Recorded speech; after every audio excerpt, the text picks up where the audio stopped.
तो शुरू करते हैं हम लोग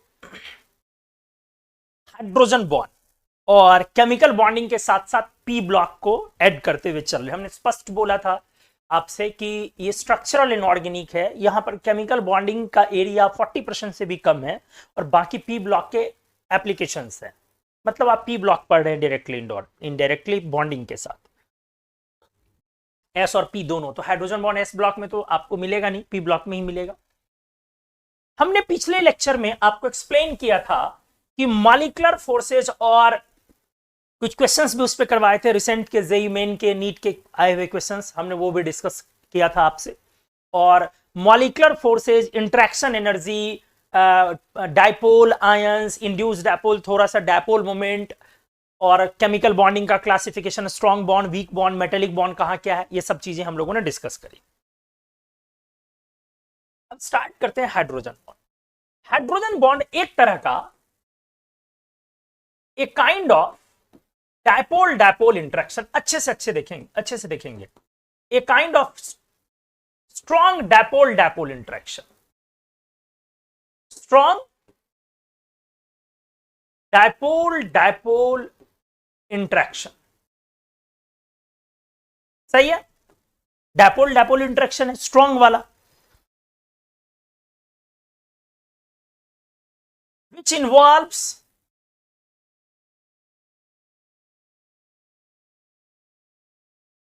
क्या, हाइड्रोजन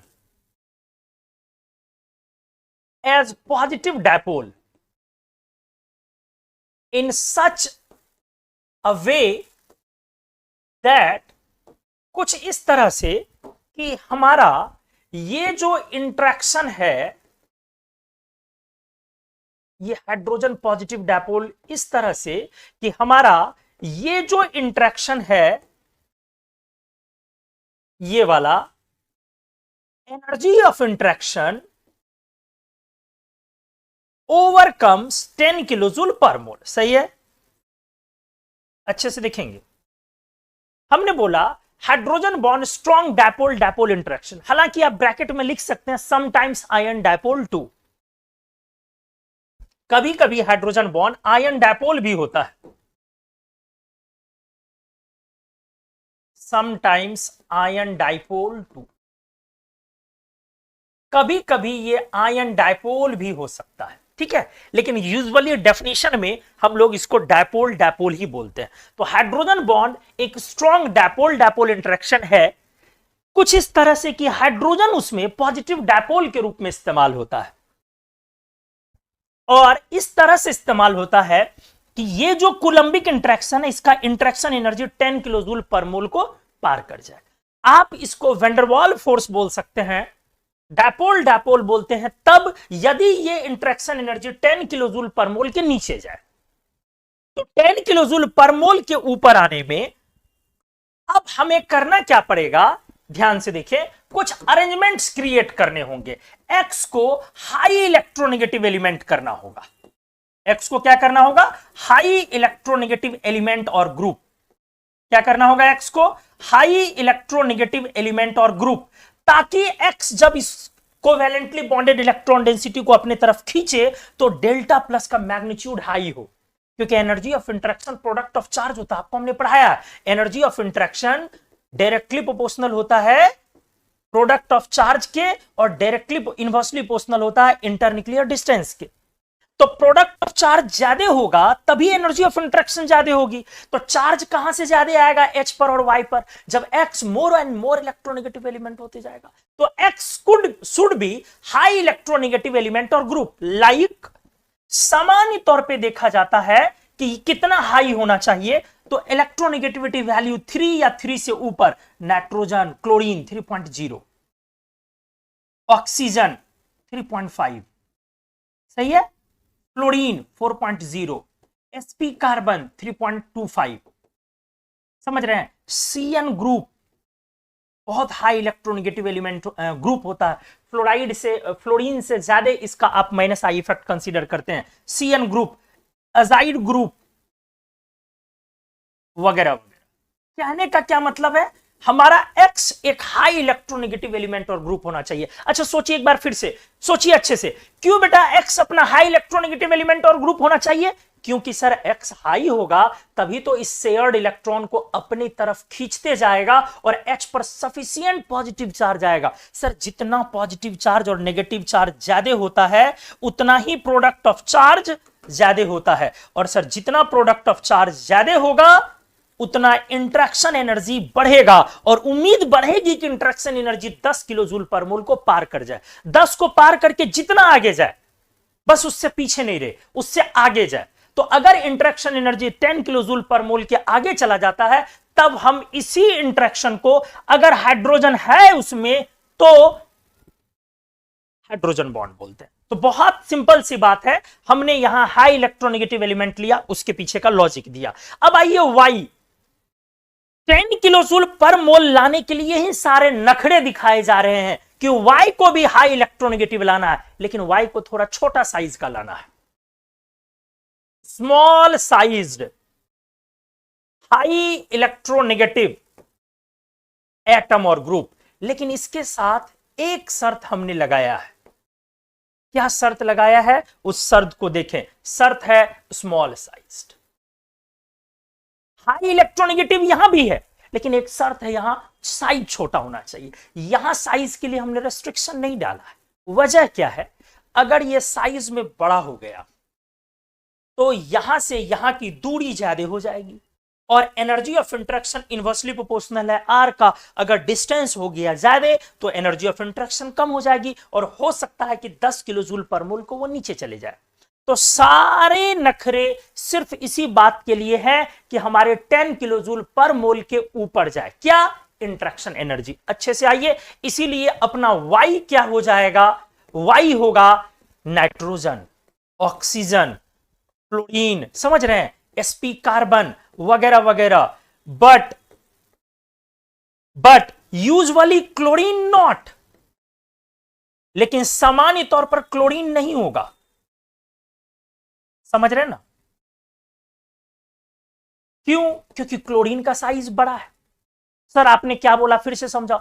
हमने बोला आप क्लोरीन की इलेक्ट्रोनेगेटिविटी कम नहीं होती है, वो नाइट्रोजन के बराबर होती है, तो आप X को क्लोरीन ले सकते हो, Y को क्लोरीन नहीं लेते हैं सामान्य तौर पर, यूजुअली लिखा। कभी कभार होगा तो उसको एक्सप्लेन करना होगा। क्यों नहीं लेते हैं? क्योंकि अगर आपने Y क्लोरीन लिया तो साइज बड़ा होने के कारण, क्लोरीन थर्ड पीरियड का है और बाकी एलिमेंट सेकंड पीरियड का। देखो नाइट्रोजन, ऑक्सीजन, फ्लोरीन, ये सब सेकंड पीरियड का है। तो थर्ड पीरियड होने के कारण काफी बड़ा साइज, और बड़ा साइज होने से R की वैल्यू काफी बढ़ेगी, और R पर तो क्यूब चढ़ेगा ना डायपोल डायपोल में। सोचिए सोचिए, पढ़ाया ना हमने, 1/r क्यूब। तो ये जब काफी बड़ा तो क्यूब तो और बड़ा, तो अचानक एनर्जी ऑफ इंटरेक्शन का खतरा आ जाएगा उस पर कि वो 10 किलो जूल पर मोल के नीचे गिरेगा, और फिर हाइड्रोजन बॉन्ड नहीं होगा, वो वैन डर वाल फोर्स हो जाएगा।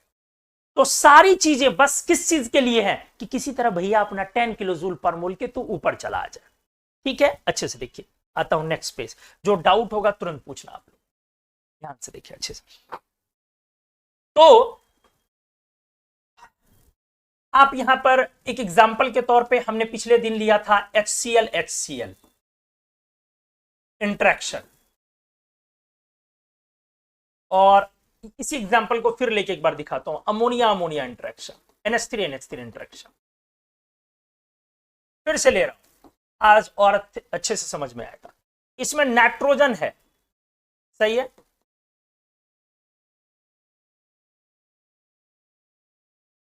डेल्टा प्लस और नाइट्रोजन पर डेल्टा माइनस। नाइट्रोजन एक छोटा साइज का एलिमेंट है, और यहां क्लोरीन है, डेल्टा प्लस, बड़े साइज का एलिमेंट है। समझ रहे ना? तो पॉइंट क्या है ना, ये जो डिस्टेंस है यही काफी ज्यादा हो गया। ये जो डी है ये काफी ज्यादा हो गया इस डिस्टेंस के रिस्पेक्ट में, ये डी उसके रिस्पेक्ट में काफी छोटा हो गया, और ये क्लोरीन के बड़ा साइज के कारण, इसीलिए यहां का एनर्जी ऑफ इंटरेक्शन अचानक से गिर गया, और ये हो जाता है, हमने पढ़ाया था 7 किलो जूल पर मोल। नहीं, ये 7 किलो जूल पर मोल 10 के नीचे चला गया। और ये एनर्जी ऑफ इंटरेक्शन को अगर आप देखें, हमने पढ़ाया था एनर्जी ऑफ इंटरेक्शन इसका कितना है, 13 किलो जूल पर मोल, बस साइज के डिफरेंस के कारण। इसीलिए हम लोग लिखते हैं कि सामान्य तौर पर क्लोरीन हाइड्रोजन बॉन्ड का फॉर्मेशन नहीं करता है, ध्यान से। That's why usually due to large size chlorine does not form intermolecular hydrogen bond. Chlorine does not form intermolecular hydrogen bond. अपने लार्ज साइज के कारण सामान्य तौर पर क्लोरीन, हर सामान्य तौर पे, फिर स्पेशल केसेस हम लोग डिस्कस करेंगे, तो क्लोरीन इंटरमॉलिकुलर हाइड्रोजन बॉन्ड का फॉर्मेशन नहीं करता। तो हाइड्रोजन बॉन्ड के लिए क्या कंडीशन हो गया, ये कंडीशन XHY, ठीक है। और हाँ, हाइड्रोजन बॉन्ड डायपोल डायपोल है, लेकिन इसका यह मतलब नहीं कि सिर्फ डायपोल डायपोल है, कभी कभी वो आयन डायपोल भी हो सकता है। और जिस समय में आयन डायपोल होगा उस समय में स्ट्रांग हो जाएगा, क्योंकि हमने आपको पढ़ाया है ion dipole interaction dipole dipole से स्ट्रांग होता है। तो 10 हमने आपको क्लियर किया कि 10 किलो जूल पर मोल के अबव जाना चाहिए। इसके लिए इस डायपोल डायपोल इंटरेक्शन में जो हमने कुछ सेटिंग्स डाले हैं, वो सेटिंग्स ये है कि X को भी भैया हाई इलेक्ट्रोनेगेटिव एलिमेंट कर दो और Y को भी हाई इलेक्ट्रोनेगेटिव। जब दोनों हाई इलेक्ट्रोनेगेटिव होगा तो X का इफेक्ट हाइड्रोजन पर आएगा और Y सामने से है। हाँ, स्मॉल साइज किसकी जरूरत है, Y की। X के साइज पर कोई रेस्ट्रिक्शंस नहीं है। क्यों रेस्ट्रिक्शन नहीं है, क्योंकि X हाइड्रोजन बॉन्ड नहीं बना रहा। हाइड्रोजन बॉन्ड कौन बना रहा, Y बना रहा। और हाइड्रोजन बॉन्ड की बॉन्ड डिस्टेंस एनर्जी हमने क्लियर लिखी थी कि generally 10 to 45 kilo joule per मोल है, लेकिन ऐसा कोई फिक्स नहीं है कि वही होगा, कभी कभी उससे अब भी चले जा। अगले पेज में हम उसी को एक्सप्लेन करने जा रहे हैं। आ जाइए page number 3।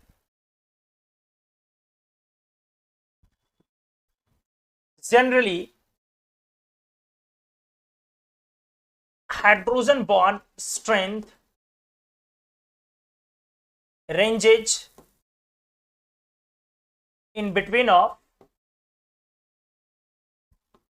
10 to 45 kilo joule per mole. सामान्य तौर पर वो 10 से 45 किलो जूल पर मोल के रेंज में हाइड्रोजन बॉन्ड का स्ट्रेंथ फॉल करता है। अच्छे से देखिएगा।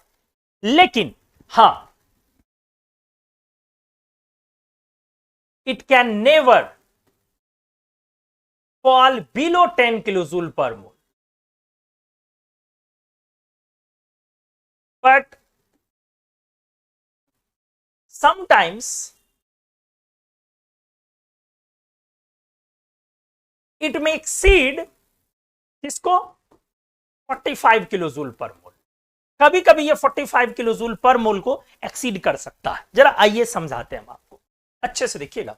एक एग्जांपल में लिया जाए HF2-, ये एक हाइड्रोजन बॉन्ड, इसमें केस है हाइड्रोजन बॉन्ड का, मैं दिखाता हूं।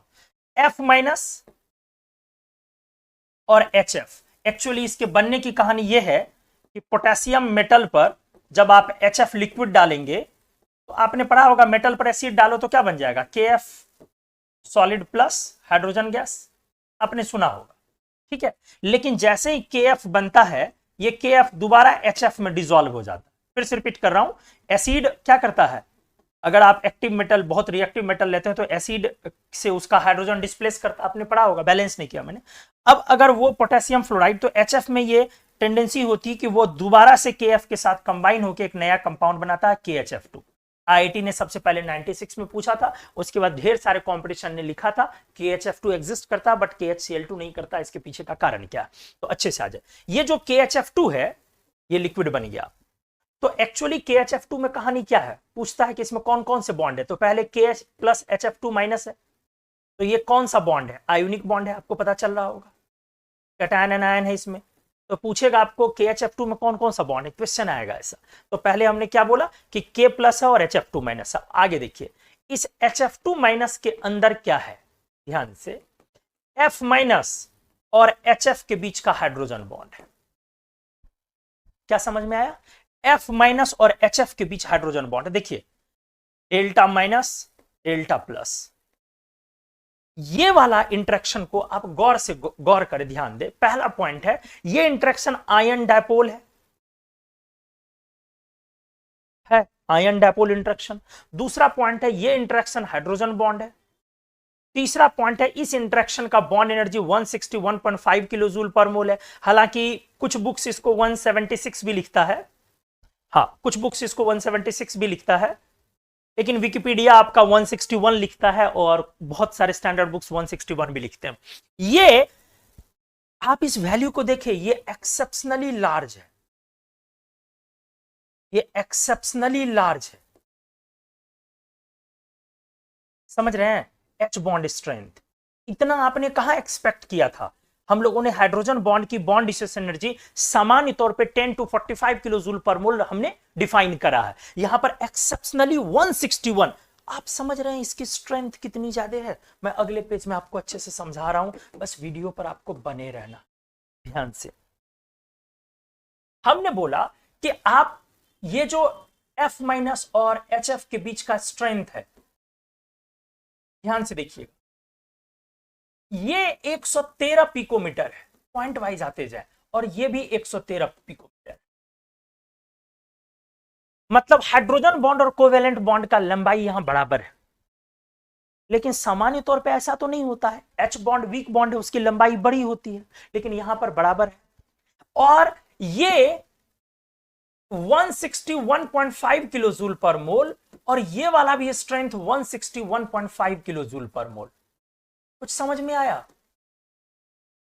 ऐसा नहीं होता है सामान्य तौर पर। आप जान रहे हैं, आपने अच्छे से पढ़ा है कि हाइड्रोजन बॉन्ड कोवेलेंट बॉन्ड से कमजोर बॉन्ड है, काफी कमजोर, क्योंकि वो तो मॉलिक्यूलर फोर्स के एरिया में आता है, सही ना। वो सेकेंडरी बॉन्डिंग फोर्स है, तो हाइड्रोजन बॉन्ड तो काफी वीक होगा किससे, कोवेलेंट बॉन्ड से, और लंबा होगा, वीक है और इलोंगेटेड लंबा होगा। लेकिन यहां पर क्या है, वो दोनों बराबर है। तो ऐसा एक्सेप्शनली होता है, इसको बोलते हैं सिमेट्रिकल हाइड्रोजन बॉन्ड। क्या क्या पॉइंट बोला हमने आगे, ऐसे हाइड्रोजन बॉन्ड को बोलते हैं सिमेट्रिकल हाइड्रोजन बॉन्ड।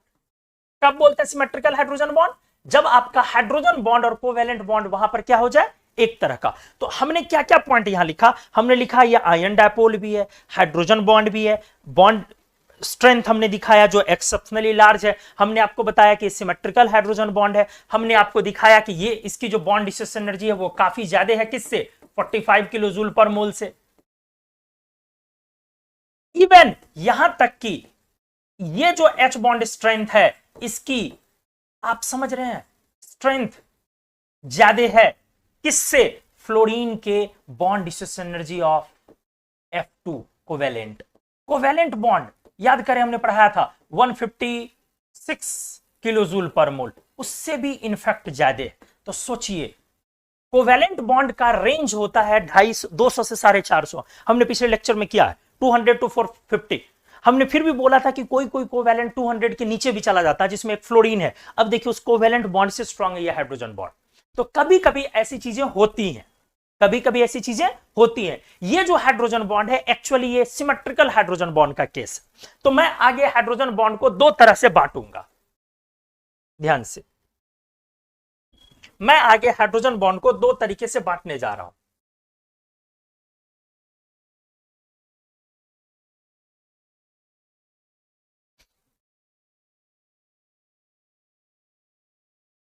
एक से 10 हाइड्रोजन बॉन्ड को बेटा दो तरीके से चल अपन बांटते हैं। एक तरीका हमने बोल दिया अनसिमेट्रिकल हाइड्रोजन बॉन्ड, जो सामान्य हाइड्रोजन बॉन्ड है वो यही है, अनसिमेट्रिकल हाइड्रोजन बॉन्ड है सामान्य।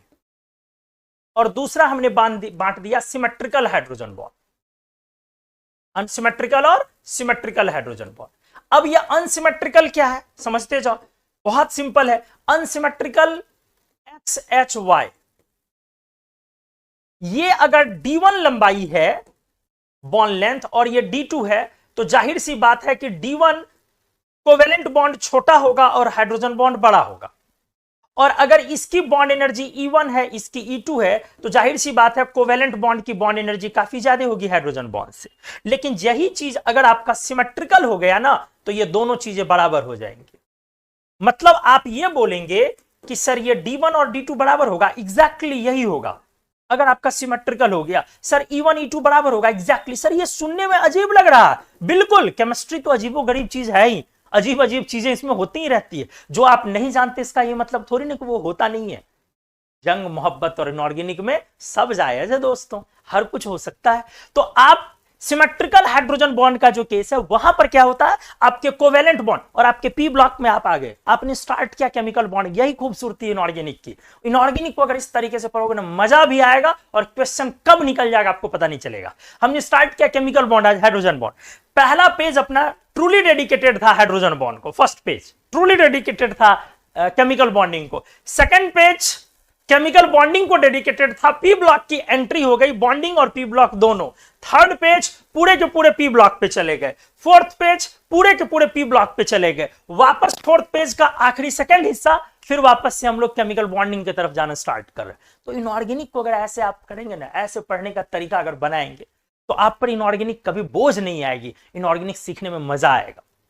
और इनऑर्गेनिक में जो सेटिस्फैक्शन है ना लर्निंग के बाद, वो सेटिस्फैक्शन किसी केमिस्ट्री के पार्ट में नहीं है। दावे के साथ सीना ठोक के बोलता हूं, किसी केमिस्ट्री के पार्ट में नहीं है। लेकिन हां, आफ्टर लर्निंग, जब आप सीखते हैं कुछ अच्छे से, तब, ऐसे हवा में नहीं। तो चलो आओ, मैं बातें कर रहा था, एच बॉन्ड को हमने दो तरीके से बांटा, लेकिन आगे से इस बात को हम समझेंगे कि सामान्य जनरल हाइड्रोजन बॉन्ड सिमेट्रिकल है कि अनसिमेट्रिकल। एक बार आप लिख करके टाइप करके बताएं, जो जनरल केस में हाइड्रोजन बॉन्ड्स बनेंगे वो अनसिमेट्रिकल बनेंगे कि सिमेट्रिकल। HF2 माइनस का सिमेट्रिकल हाइड्रोजन बॉन्ड है, लेकिन सामान्य हाइड्रोजन बॉन्ड सिमेट्रिकल होते होंगे कि अनसिमेट्रिकल। जल्दी से टाइप कर दे, जल्दी से। सामान्य हाइड्रोजन बॉन्ड सिमेट्रिकल होते होंगे या अनसिमेट्रिकल, प्लीज।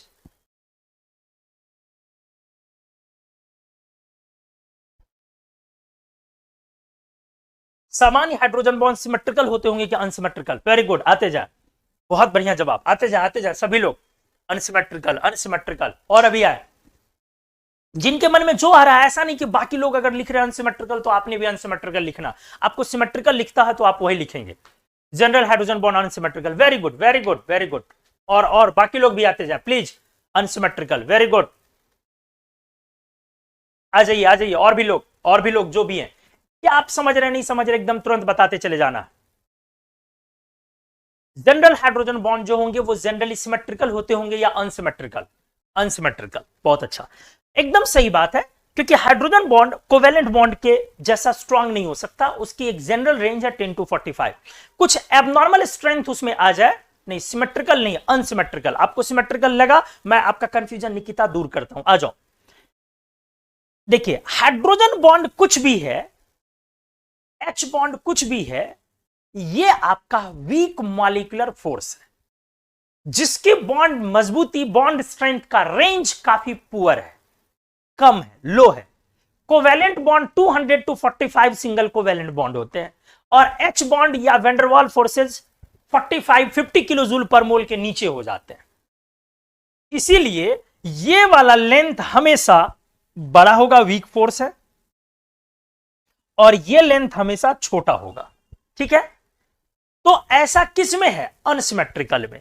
तो जनरल कोई भी हाइड्रोजन बॉन्ड अगर आप लिखेंगे तो वो अनसिमेट्रिकल ही होगा। जैसे एक एग्जांपल आप वाटर का लेके चले, एग्जांपल के तौर पे एक वाटर ले, ध्यान से देखिए।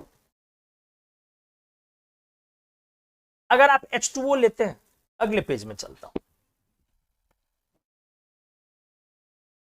ध्यान से, हाइड्रोजन बॉन्ड इन वाटर,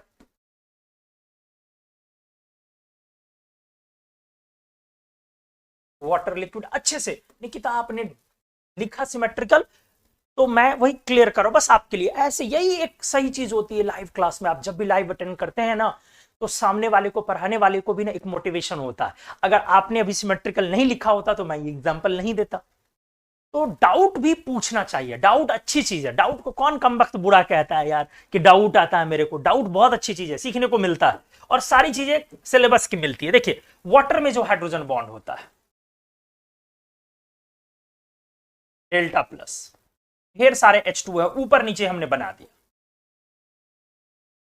और O के पास दो दो लोन पेयर होते हैं। इलेक्ट्रॉन का खजाना, आप समझ रहे ना, एक इलेक्ट्रॉन, दोनों ऑपोजिट स्पिन का लोन पेयर। आप इसी को ऐसे बनाते हो, समझ रहे हो ना, एक इलेक्ट्रॉन, दो इलेक्ट्रॉन। तो है क्या यहां पे, ध्यान से देखते जाए, हाइड्रोजन पे हमारा डेल्टा प्लस है, डेल्टा प्लस। अब सामने ये जो हाइड्रोजन है, ठीक से देखेंगे ये क्या कर रहा है, हाइड्रोजन बॉन्ड के लिए स्ट्रेट जाना है। क्या जाना है? स्ट्रेट। समझिए, हाइड्रोजन बॉन्ड के लिए स्ट्रेट जाना है। सर आपने क्या बोला? देख ले, एक्स एच वाई, इसका रिप्रेजेंटेशन स्ट्रेट होना चाहिए। सही है? ये कैसा होना चाहिए? ये लीनियर लाइन, स्ट्रेट, सामान्य तौर पे ये लीनियर होना चाहिए। कभी कभार नहीं भी हो पाता, लेकिन सामान्य तौर पे 3 एटम लीनियर कम से कम होने चाहिए। आ जाइए अब यहां पे ओ एच, तो कौन आएगा? ओ। कौन आएगा? ओ। कौन आएगा? ओ। कौन आएगा? ध्यान से देखेंगे,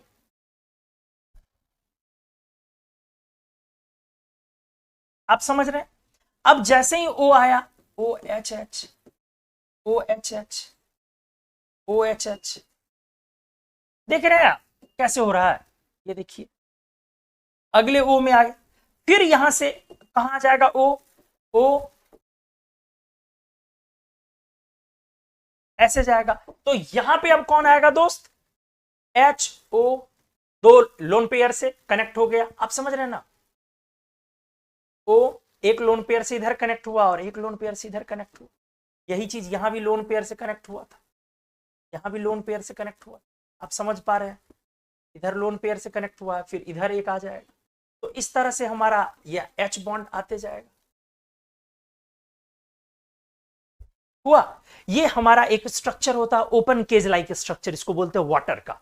वाटर में जो हाइड्रोजन बॉन्ड होता है, आपने 9-10 में भी पढ़ा होगा, इसको बोलते हैं ओपन केज लाइक स्ट्रक्चर, क्योंकि ये 3 डायमेंशनल है, प्लेन में नहीं है।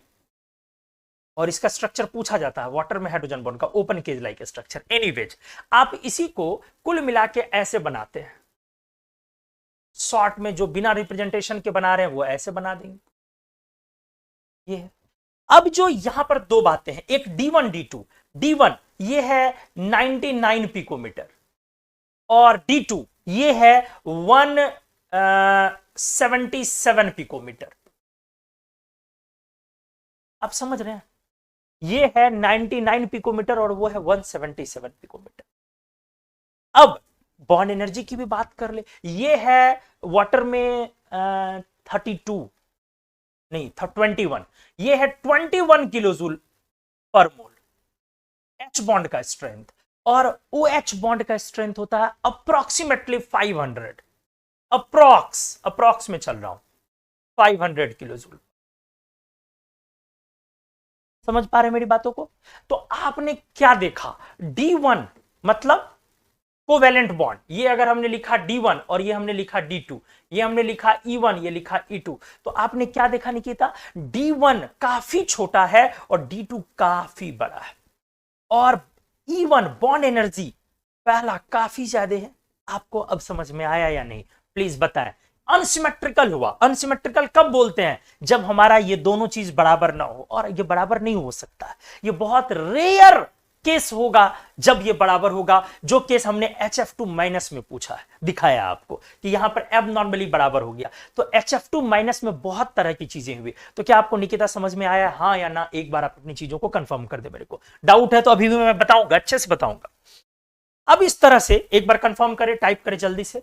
अब अगर मैं लू, ये क्वेश्चन देखो कि HF2 माइनस में KHF2 having,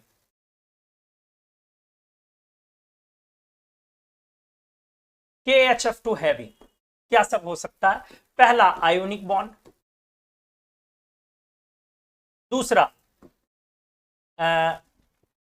yes sir good, second इसका आंसर मेरे को चाहिए आयन डायपोल इंटरेक्शन,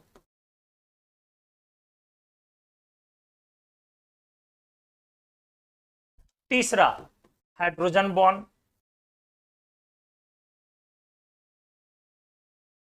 चौथा डायपोल डायपोल इंटरेक्शन। क्या आंसर होगा? जल्दी से आप अपने अपने आंसर्स इस क्वेश्चन का दौड़ा दे। यहां पे क्या लग रहा है आपको, इसका क्या आंसर होगा? KHF2 हैविंग, KHF2 में क्या है? Ionic bond, ion dipole interaction, hydrogen bond, या डायपोल डायपोल इंटरेक्शन? प्लीज जल्दी से दौड़ा दे। ABC मैं ज्यादातर आंसर्स देख रहा हूं, फिर भी और भी लोग, जिन लोगों ने आंसर नहीं किया वो लोग भी करें। A B C.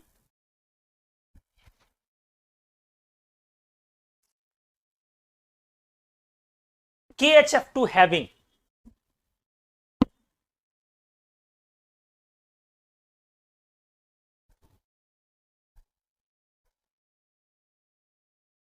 KHF2 having ABC ज्यादातर लोगों ने किया, बाकी लोग भी आंसर करें प्लीज, सोचे अच्छे से KHF2 में क्या हो सकता है। ये वाटर का बहुत वैल्यू इंपॉर्टेंट है, बहुत इंपॉर्टेंट है ये वैल्यू वाटर का। H बॉन्ड का जो डेटा हमने दिखाया, KHF2 में क्या हो सकता है जल्दी से। ABC भी आंसर है और सी भी, AC भी आंसर है। AC में क्या है जरा मैं देखूं। आयन डापोल, आयन डापोल तो एकदम है, पक्का है ना, F माइनस और HF के बीच आयन डापोल तो है ही है ना, बिल्कुल आयन डापोल।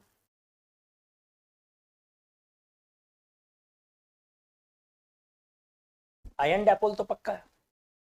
तो आयोनिक बॉन्ड है, एकदम सही है, आयन डापोल है, आयोनिक बॉन्ड है K प्लस HF2 माइनस के बीच, आयन डापोल है F माइनस और HF के बीच, हाइड्रोजन बॉन्ड है ही, वो हाइड्रोजन बॉन्ड है सिमेट्रिकल वाला, और एक ऑप्शन हमने दिया है डापोल। डापोल सवाल है यार, डापोल डापोल तो कहीं दिख नहीं रहा KHF2,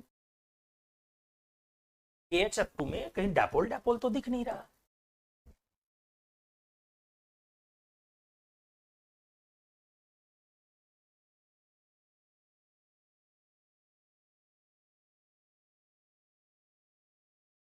देखिए एक्चुअली यहां पर जो कहानी है वो ये है, ठीक से देखिएगा, क्योंकि दोनों सिमेट्रिकल है, दोनों अच्छे से सीखिएगा, सिमेट्रिकल है, तो सिमेट्रिकल है तो दोनों की लेंथ तो बराबर हो गई, इसीलिए एग्जैक्टली नेगेटिव चार्ज किस पर है ये भी पता करना मुश्किल है। समझ रहे मेरी बातों को, एग्जैक्टली नेगेटिव चार्ज किस पर है वो भी पता करना मुश्किल है। मतलब hydrogen atom is equally distributed in between of two fluorine atoms, ये हाइड्रोजन जो वो दो फ्लोरीन एटम के बीच इक्वली डिस्ट्रीब्यूटेड है, वाइब्रेट कर रहा है, ये दोनों लेंथ बराबर है, तो यहां पर डायपोल डायपोल है कि नहीं। हम लोग हाइड्रोजन पर पॉजिटिव डायपोल है ये तय है, फ्लोरीन पर आप एनायन ले रहे हैं, लेकिन सवाल है ये तो ओवरऑल पर एक माइनस ले रहा है, सवाल है कि ये ओवरऑल पर एक माइनस ले रहा है, तो हमारा क्या फ्लोरीन पर कभी डायपोल क्रिएट हो पा रहा है यहां पर KHF2 में, तो नहीं क्रिएट हो पा रहा है, क्योंकि F माइनस कोई ना कोई एक रहेगा, इसके दो स्ट्रक्चर होंगे, एक बार यहां पे F माइनस होगा, एक बार इधर F माइनस होगा, और दोनों स्ट्रक्चर का जो नेट एग्रीगेट स्ट्रक्चर बनेगा अल्टीमेटली वहां पर आयन डायपोल होगा, तभी तो ये इतना स्ट्रांग हो गया, तो हम इसको आयन डायपोल की कैटेगरी में रखेंगे। तो आपने आंसर जो किया ABC बिल्कुल सही आंसर, और आपका जिनका बी मिस हो गया है AC आपने किया है, तो आप देख ले अच्छे से कि हमने क्लियर किया F माइनस और HF, ये F माइनस और HF के बीच आयन डायपोल ही तो है, ये तो हमने लिख के भी दिखा भी दिया आपको, ये देखिए ना हमने लिखा भी है आयन डायपोल भी है यहाँ, यही ना हुआ आयन डायपोल। तो उम्मीद है आपका अब क्लियर हो गया होगा सभी लोगों का, ठीक है। तो चलिए आइए, तो अब क्वेश्चन क्या है, क्वेश्चन ये है कि KHF2 exists but KHCl2 not, क्यों, वाई, क्यों ऐसा होता है कि KHCl2 एग्जिस्ट नहीं करता। रीजन साफ है कि सर KHCl2 बनने के लिए Cl माइनस और HCl के बीच वही हाइड्रोजन बॉन्ड फिर बनना चाहिए जो F माइनस और HF के बीच बना, और वो सिस्टम तैयार हुआ। ये सर H बॉन्ड पॉसिबल नहीं है, क्योंकि ये नहीं हो सकता है, क्योंकि Cl माइनस वेरी लार्ज, काफी काफी बड़ा है। तो आप बोलेंगे so due to large size of chlorine atom chlorine cannot form hydrogen bond, cannot form H bond, and so KHCl2 does not exist. आपको समझ में आ गई होंगी चीजें, इसलिए KHCl2 एग्जिस्ट नहीं करेंगे। उम्मीद है क्लियर हो गया आपको, ठीक है, कि KHCl2 ये पूछा हुआ है सारा।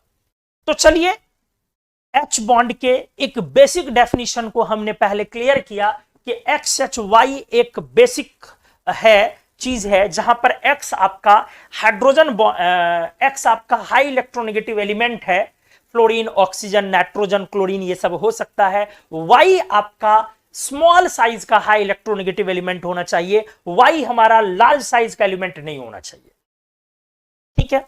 अब आ जाओ, हमने अब क्या करना है, तो H बॉन्ड के और वेंडरवाल फोर्स के मतलब क्या लीजिए कि कंबाइंड एप्लीकेशन पे हमें चलना चाहिए, ठीक है। कंबाइंड एप्लीकेशन पे चलते हैं, किसमें? H बॉन्ड और हाइड्रोजन बॉन्ड के कंबाइंड एप्लीकेशन पे आ जाइए। Page number 7, combined application, P block में।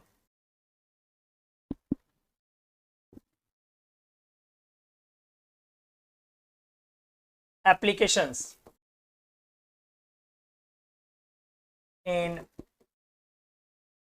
molecular forces and hydrogen bond।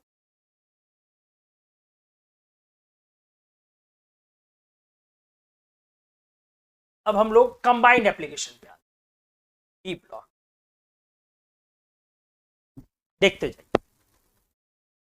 पहला एप्लीकेशन, एक डाउट आया है, सर जरूरी है कि क्लोरीन के बीच ही बॉन्डिंग हो तभी एग्जिस्ट करेगा, कोई और बॉन्ड नहीं हो सकता? देखिए बड़ा अच्छा सवाल आप पूछ दिए, बहुत बढ़िया सवाल पूछे।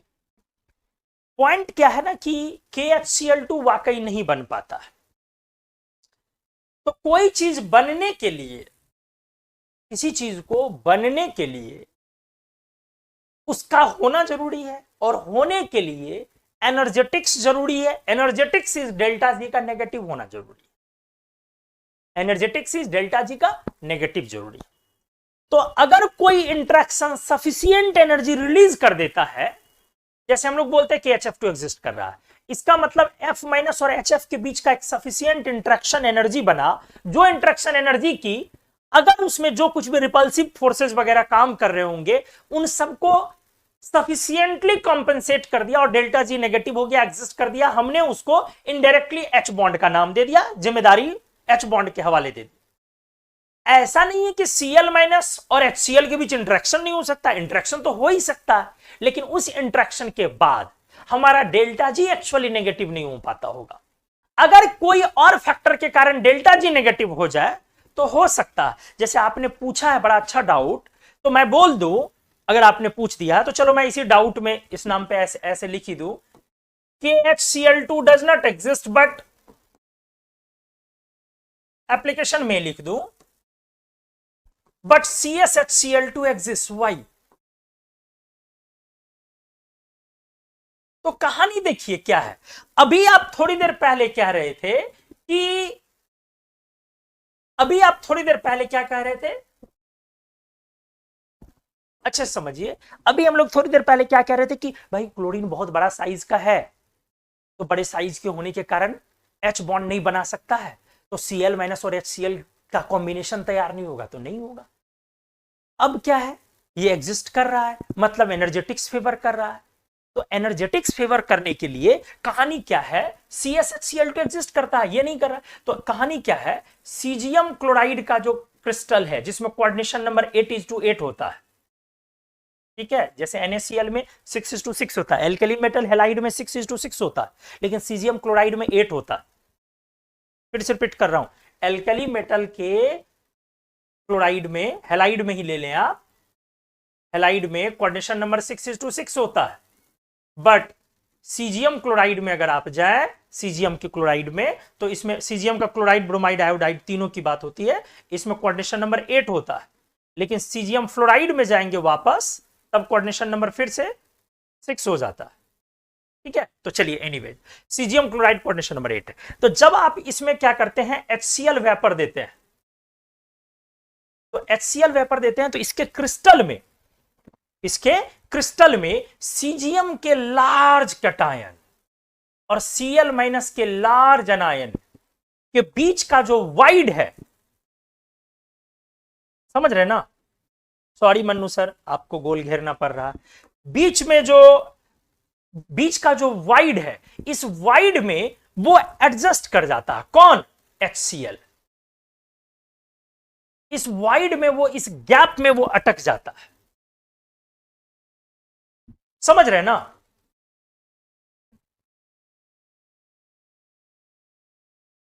बस यही चीज है, और इसी के कारण वो एक पैकिंग दे देता है, इसी के कारण एक पैकिंग होती है। ठीक से देखिए, यहां पर delta minus, delta plus, delta plus, delta minus, तो सारा खेल इसी चीज का है, होना या ना होना ये सब एनर्जेटिक्स है, डेल्टा जी का नेगेटिव होना।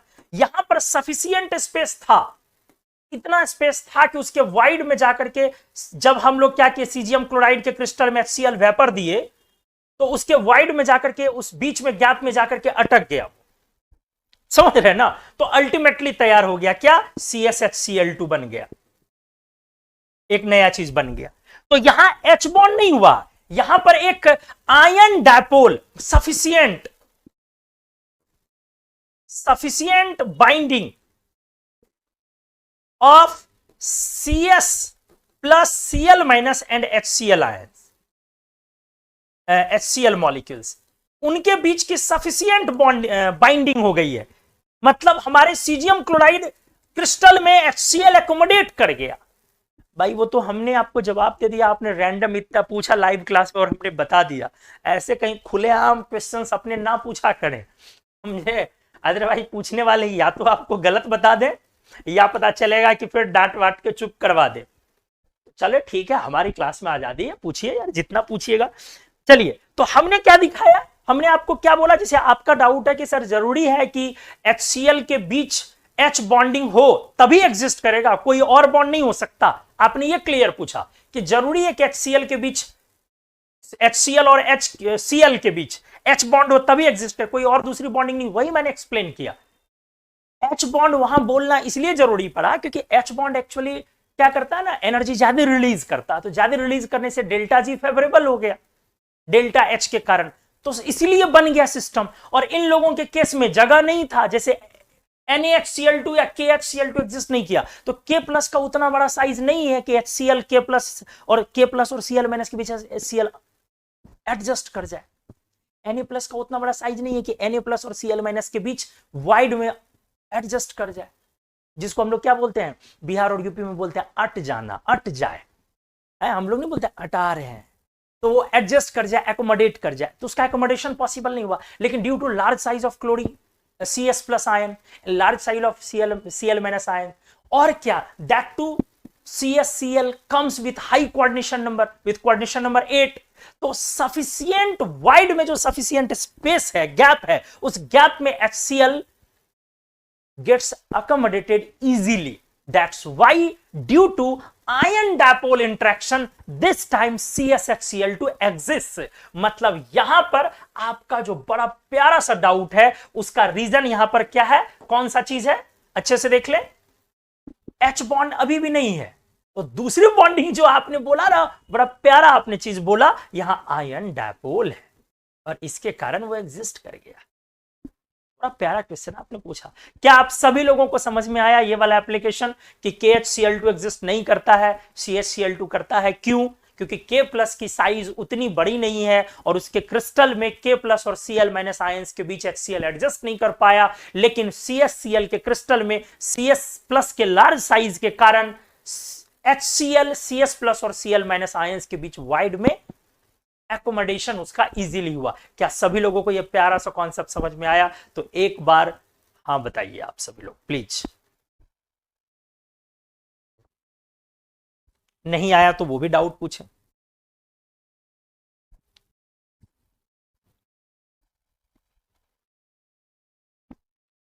गुड।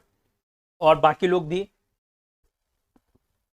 ऐसा ही सवाल पूछा करें। Very good sir, crystal clear. और लोग आइए, और भी लोग आइए प्लीज। गुड, प्रदीप जी, मुकेश जी, तानिया, मनमीत, अभिषेक, और भी लोग आइए, जल्दी बताते जाइए सभी लोग, जितने भी लोग हैं। तो ये एक एप्लीकेशन हुआ। नेक्स्ट एप्लीकेशन में आते हैं हम लोग। आइए,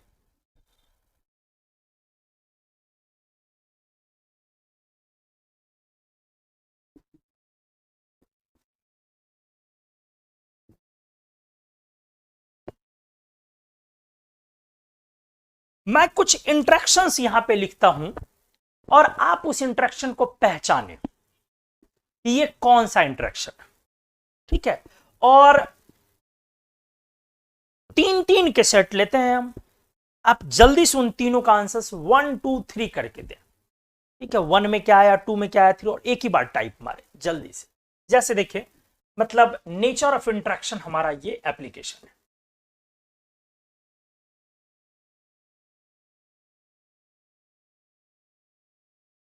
ठीक है, आराम से। जैसे पहला एप्लीकेशन हमने दिया,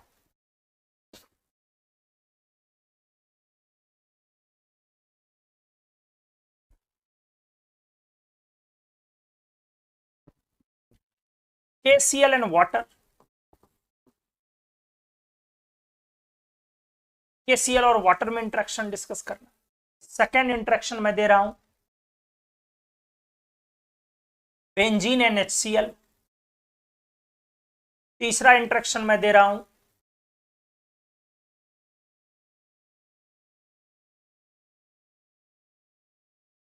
H2S H2S।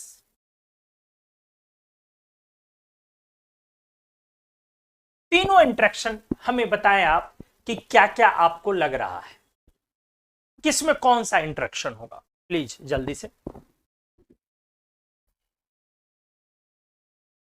तीनों इंट्रैक्शंस आप बताएं कि आपको कौन सा क्या इंट्रैक्शन लग रहा है। हाँ जी, तो आप लोगों के जवाब आ गए हैं, बहुत सारे लोगों ने जवाब दिया है, very good. Ion dipole, dipole induce dipole, dipole dipole. फिर एक सेट है आयन डायपोल, 2 में है इंड्यूस डायपोल और इंड्यूस डायपोल और डायपोल, और 3 में है डायपोल डायपोल। ठीक है, ये जवाब सारे लोगों के सेम आ रहे हैं, सेम है, सेम है। और फिर और जवाब मैं देख रहा हूं कि dipole dipole, induce dipole dipole और डायपोल, मतलब सारे लोगों के जवाब सेम हैं, सारे लोगों के जवाब एक ही तरह के हैं। और जवाब आ रहे हैं, फर्स्ट में है आयन डायपोल, और सेकंड में है इंड्यूस्ड डायपोल डायपोल, मतलब dipole induced dipole, dipole ID, और थर्ड में है डायपोल डायपोल। सारे लोगों के यही है, वेरी गुड। एक जवाब जो थोड़ा सा अलग है वो है थर्ड का H बॉन्डिंग।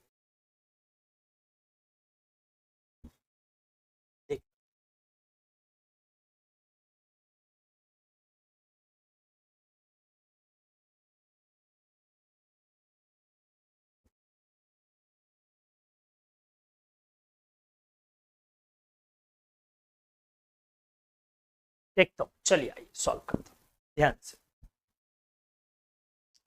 अगर पहला लिया जाए फर्स्ट KCl, तो आप समझ रहे हैं K प्लस Cl माइनस होता है इसमें, तो यहां आयन है। और वाटर, वाटर में H बॉन्ड है, लेकिन जब इन दोनों को आपस में मिलाएंगे डेल्टा माइनस और डेल्टा प्लस, तो इसीलिए फाइनली आयन डायपोल इंट्रैक्शन होएगा। इसीलिए सभी लोगों का सही है। ये जो आयन डायपोल होगा ये टाइप ऑफ हाइड्रोजन बॉन्ड होगा, आप सब लोग समझ पा रहे हैं। ये जो आयन डायपोल होगा ये टाइप्स ऑफ हाइड्रोजन बॉन्ड हो जाएगा, क्योंकि हमने लिखा है कभी कभी हाइड्रोजन बॉन्ड क्या होता है, आयन डायपोल होता है। तो ये हाइड्रोजन बॉन्ड वाला टाइप होगा, क्योंकि यहां हाइड्रोजन बॉन्ड बनाने की एबिलिटी है वाटर के पास, और सामने में आयंस है। तो ये जो आयन डायपोल होगा वो H बॉन्ड बनाने वाली एबिलिटी होगी। सेकंड पे आ जाइए, अच्छे से देखिए, क्लियर है? आपने आयन डायपोल बोला, वो भी सही होगा, लेकिन अगर आयन डायपोल ऑप्शन नहीं रहे तो इसके बारे में आप H बॉन्ड पर टिक मार सकते हैं। क्लियर है? क्लियर है ना? सेकंड आइए, बेंजीन। बेंजीन आपका नॉन पोलर है, हमने पिछले लेक्चर में अच्छे से किया है, सिमेट्री होने के कारण। तो जब ये नॉन पोलर है तो इसमें नेट डायपोल मोमेंट 0 हो जाएगा आपका। सही है? तो यहां जो डिफाइन होगा वो इंड्यूस डायपोल डिफाइन होगा। और HCl जो होगा वो आपका पोलर है, तो पोलर होने के कारण यहां जो डिफाइन होगा वो डायपोल डिफाइन होगा। इसलिए फाइनली सेकंड का जो आंसर आएगा वो क्या आएगा आपका? Dipole, induce dipole. सही। थर्ड रहा, थर्ड का ध्यान से सुनिएगा। टू में नॉन पोलर और पोलर है, आपने सही बोला, इसलिए डायपोल, इंड्यूस डायपोल। थर्ड में H2S और H2O। अब क्या है कि हमारा जो H2O है और ये जो H2S है, जाहिर सी बात है इसमें कहीं भी आप हाइड्रोजन बॉन्ड नहीं कह सकते। ये भी पोलर है, ये भी पोलर है, आप इसको H बॉन्ड नहीं कह सकते, तो इसीलिए क्या हो जाएगा? ये डायपोल डायपोल। इसीलिए सभी लोगों का ये जवाब सही है, इस तरह से आप लोगों का, कि पहले को आपने आयन डायपोल बोला, सेकंड को आपने डायपोल इंड्यूस डायपोल बोला, और थर्ड को आपने क्या बोला? डायपोल डायपोल बोला। वेरी गुड, बहुत अच्छा। इसी तरह से सीखते रहे हम लोग। नेक्स्ट पेज में आता हूं, अगला सेट कुछ देखिए मैं दे रहा हूं।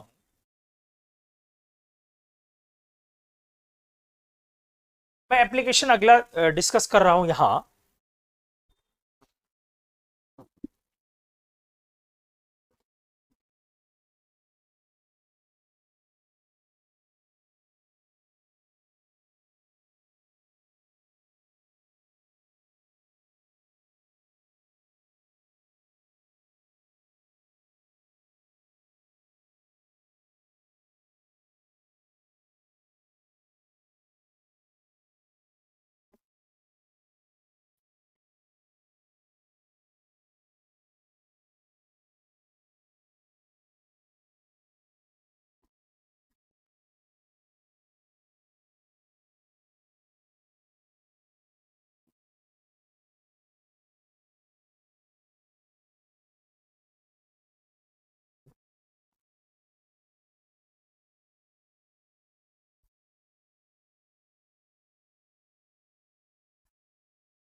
तीन सेट है आपके पास, फिर से 4 5 6, जल्दी से आप बताएं तीनों के आंसर्स। चौथा का आपको इंट्रक्शन बताना है कि कौन सा है। पांचवा है compare H bond strength, ABC। तीन आपको हमने कंपाउंड दिया, आपको हाइड्रोजन बॉन्ड स्ट्रेंथ बताना है।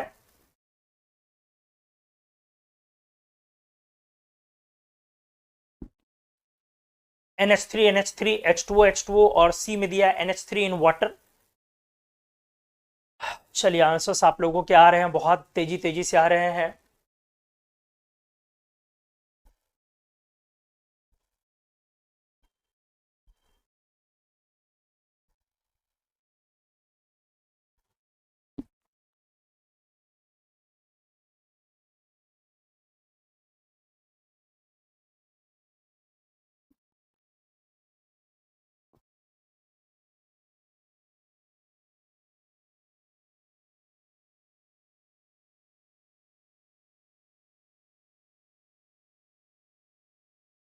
चलिए 4 का H बॉन्ड कुछ लोगों ने लिखा है, और जवाब हमारे मनमीत साहब का आया है 5 का 2 ग्रेटर देन 3 ग्रेटर देन 1। 5 का मतलब B greater than C greater than 1। Good.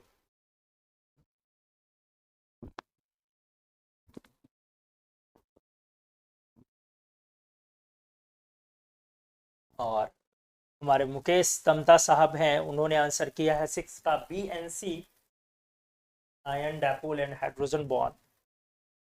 हमारे तानिया जी ने जवाब दिया है 4 का H बॉन्ड और 5 का B then C then A, then C then A। और तानिया जी आपने 5 का क्या दिया है, B। प्रदीप जी ने B greater than C greater than A लिखा है 5 का। गुड, बहुत अच्छा लगता है आप लोग इस तरह से जवाब देते हैं। सीखते जाए और कभी भी ये नहीं सोचे कि मतलब किसी क्वेश्चन का आंसर आपसे गलत हो रहा है तो कभी भी हतोत्साहित नहीं होना, ठीक है ना, कभी भी डिस्करेज नहीं लाना है। वजह क्या है वो मैं जान के देता हूँ, ऐसा कि आपसे गलत हो। अगर मैं सारे आपके सही करवा दूँ तब तो आप सर पे बैठ जाएंगे ना, ठीक है। तो अभिषेक कुछ कुछ तो सही करवाते हैं यार, सारा खेल तो हमारे हाथ में, हम क्या हम चाहें तो 100 में 100 सही करवा दें आपके, लेकिन मेरा ये मकसद थोड़ी ना। चलिए 4 का H bond 5 B greater than C greater than A, 6 का B, इस तरह का भी आंसर आ रहा है कुछ कुछ, गुड। और भी देख ले, ट्राई मार ले आप।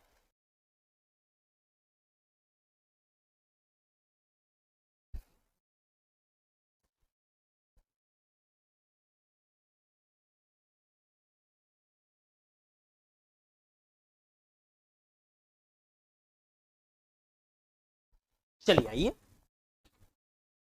फिर से सॉल्व करता हूं।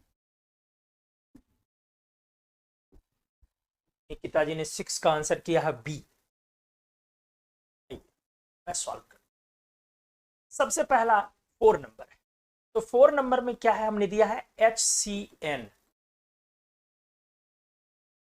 HCN ये देखिए नाइट्रोजन है यहां, और नाइट्रोजन पर डेल्टा माइनस है, और ये हमारा sp कार्बन है। जरा गौर से देखिए, sp कार्बन हाई इलेक्ट्रोनेगेटिविटी होती है, तो इसने डेल्टा प्लस क्रिएट किया।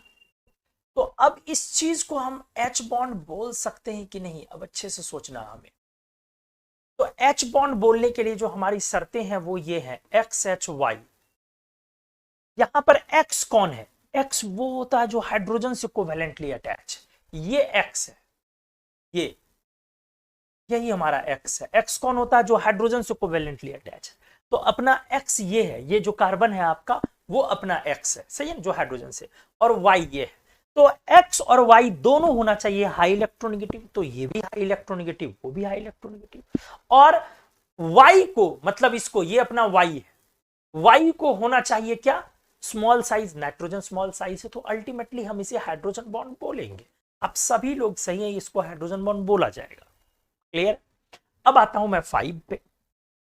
5 में हमने दिया क्या है कि जब आप अमोनिया, तो ये तो क्लियर है ना यार कि NH3 से ज्यादा हाइड्रोजन बॉन्ड स्ट्रेंथ H2O का होगा, क्योंकि भैया इलेक्ट्रोनेगेटिविटी के कारण ही तो हाइड्रोजन बॉन्ड की मजबूती आती है, हमने क्लियर किया। हाइड्रोजन बॉन्ड स्ट्रेंथ यू कह लीजिए directly proportional electronegativity, very good. लेकिन बट ये 13 किलो जूल पर मोल है और ये 21 किलो जूल पर मोल है। लेकिन बट जब आप दोस्त अमोनिया को वाटर में डुबो देते हैं, अमोनिया को वाटर में डालते हैं, आपको यह भी देखना होगा कि क्या कोई केमिकल रिएक्शन होता है। आपको याद भी है NH3 प्लस H2O NH4OH बन जाता है, समझ में आया, NH4OH बन जाता है। NH3H प्लस गेन कर लेता है और H2OH प्लस रिलीज करता है। आप इस तरह से NH3 को ब्रोस्टेड लॉरी बेस बोलते हैं और H2O को ब्रोस्टेड लॉरी एसिड बोलते हैं, जो H प्लस दे रहा है। ये Bronsted Lowry acid base reaction है। इसके कारण क्या हो गया दोस्त, इसके कारण क्या हो गया कि जब हमने अमोनिया को वाटर में डाला तो बहुत सारी बातें हुई। पहली बात क्या हुई, हमारा NH4 प्लस OH माइनस बना, तो आयन आयन भी हो गया यहां। दूसरी बात क्या हुई, NH4 को चारों तरफ से अब किसने घेर लिया, वाटर ने। NH4 को, हालांकि आयन आयन पूरे तरीके से नहीं रहेगा, लेकिन चलो फिलहाल है, NH4 को चारों तरफ से किसने घेर लिया, वाटर ने। वाटर का नेगेटिव डायपोल इसको घेर ले रहा है, समझ रहे ना, delta minus delta minus delta minus. और NH4OH, OH माइनस के साथ भी यही कहानी होगी। इसको कौन घेर लेगा? वाटर का पॉजिटिव डायपोल। कितना यार अच्छा चीज हम करवा रहे हैं आपको, कितना बढ़िया चीज करवा रहे हैं। ऐसे दिमाग लगाना होता है दोस्त। तो आप क्या देख रहे हैं यहां पर? आयन डायपोल भी बन गया, आयन आयन भी बन गया, आयन डायपोल भी।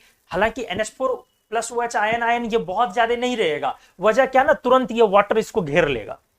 तो ये मेजर इंटरेक्शन, ये मेजर है, सबसे मेजर यही है, ये वाला आयन डायपोल। NH4 आयन को वाटर घेर लिया, और आप समझ रहे हैं कि थोड़े बहुत हाइड्रोजन बॉन्डिंग भी रह जाएंगे, थोड़े बहुत नॉर्मल डायपोल डायपोल भी रहेंगे, क्योंकि इक्विलिब्रियम रिएक्शन है, सारा का सारा अमोनिया खर्च होगा नहीं। इस तरह से कुल मिलाकर के ये इंटरेक्शन एबनॉर्मली स्ट्रांग है। This interaction is abnormally strong, ion dipole के कारण इज एबनॉर्मली स्ट्रांग। तो हो क्या गया, कहानी क्या बन गई? देयरफॉर स्ट्रेंथ सबसे ज्यादा इसी का हो गया। NH3 को वाटर में डाला आपने, तो इसका स्ट्रेंथ सबसे ज्यादा हो गया। फिर H2O रह गया, और फिर NH3 रह गया। मजा आया होगा आपको। तो आपको सिर्फ यही नहीं देखना है कि एकदम सामान्य लुकआउट, कॉम्पिटिटिव लुकआउट लगाना होगा। कॉम्पिटिटिव लुकआउट एक देखना पड़ेगा, उस नजरिए से देखना होगा क्या कोई केमिकल चेंज तो नहीं हो रहा। तो कितना मजेदार ये एप्लीकेशन था कि अमोनिया को वाटर में डाला और सारे लोग गलत हो गए इसमें। तो 5 का आंसर इस तरह से अल्टीमेटली क्या होगा? C greater than B greater than A। और हाँ जी, ये जो स्ट्रेंथ है इसकी मैं वैल्यू भी बता दूं। ये कितना हमने बोला? ये तो हमने बोला ही नहीं, 32 किलो जूल पर मोल। ये कितना हमने बोला? H2O 21 किलो जूल पर मोल। और ये हमने कितना बोला? 13 किलो जूल पर मोल। आपको समझ में आ गया होगा। मजा आया? बताइए हाँ या ना प्लीज। कुछ यूनिक समझे? तो आपको देखना होगा, जैसे HCl को पानी में डाले तो HCl और H2O में आप तुरंत चल पड़ेंगे हाइड्रोजन बनाने, बॉन्ड बनाने। समझ रहे ना? अब कितना कम स्टूडेंट ये सोचेगा, सोचो कि HCl तो काफी स्ट्रॉन्ग एसिड होता है, तो पानी में जाने के साथ ही वो H प्लस और Cl माइनस आयन बन जाएगा। इसलिए आप सोच रहे थे डायपोल डायपोल, वहां निकल जाएगा आयन डायपोल। तो आप जो स्ट्रेंथ सोच रहे हैं HCl वाटर का नॉर्मल स्ट्रेंथ, उससे वो ज्यादा चला गया। समझ में आया अच्छे से? बताओ बताओ बताओ बताओ बताओ यार, बताओ बताओ प्लीज बताओ। तो HCl इन वाटर अब समझ में आ रहे होंगे। HCl को जब वाटर में डालोगे तो स्ट्रॉन्ग एसिड है, आप समझ रहे हैं?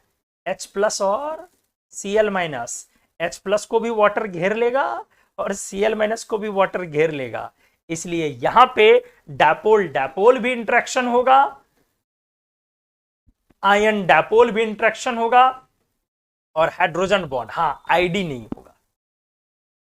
क्लियर हुआ? तो बहुत मजेदार 4, 5, 6 हमने 3 एप्लीकेशन किया। सभी लोग बताएं अच्छे से आया समझ में? प्लीज सभी लोग प्लीज।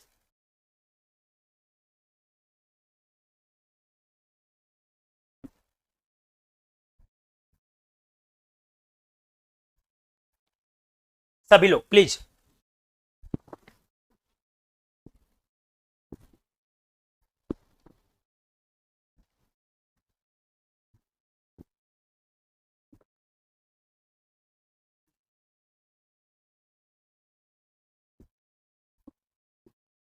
डाउट है तो वो भी पूछना है प्लीज। अगर कुछ भी डाउट लग रहा है तो वो भी बोलना है कि हाँ सर ये डाउट है। ऐसे हवा में बातें नहीं, सभी लोग।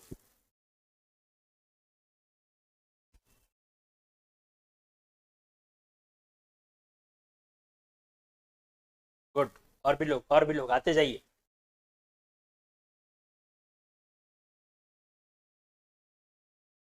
क्रिएटिव होना पड़ता है, जानते हैं? आप स्टूडेंट है कि टीचर, कुछ भी है ना, आपको क्रिएटिव होना पड़ेगा कंपटीशन के लिए। एकदम क्रिएटिविटी बहुत जरूरी है। और क्रिएटिविटी का के लिए सबसे जरूरी शर्तें होती है सिंसियरिटी।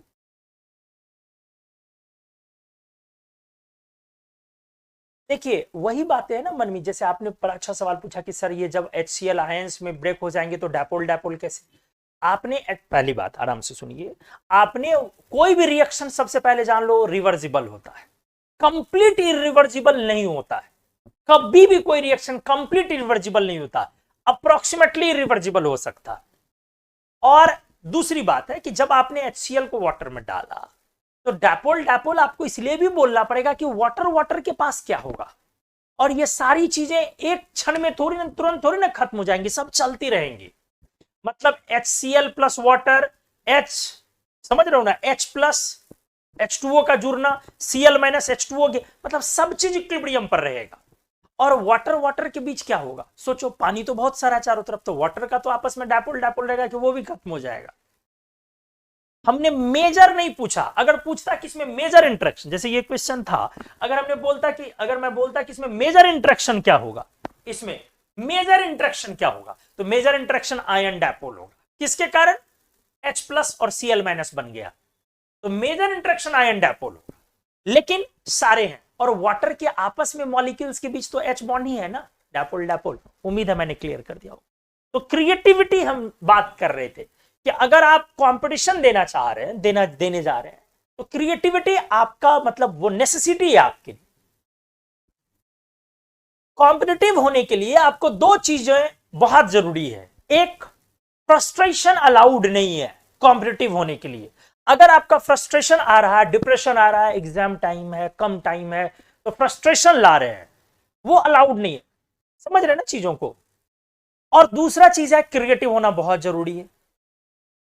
तो बैलेंस कीजिए, क्रिएटिव होइए, लोग जो बोल रहे हैं उसमें तर्क वितर्क करिए। समय कम है तो मैं मानता हूं कि कम टाइम में क्रिएटिविटी डिफिकल्ट होती है, क्रिएटिविटी को थोड़ा स्पेस चाहिए, थोड़ा टाइम चाहिए होता है, लेकिन आपको तब भी एक बेसिक लेवल पर करना चाहिए। उतने क्वेश्चंस में तो जरूर क्रिएटिविटी लगानी चाहिए, सोचनी चाहिए, आपका थिंकिंग एबिलिटी आपको अपनी ग्रो करनी चाहिए, जो आपको क्लास में टीचर्स करवा रहे हैं। तो चलिए आइए अगले एप्लीकेशन में 6 के बाद मैं 7 दे रहा हूं। Why xenon is soluble in water?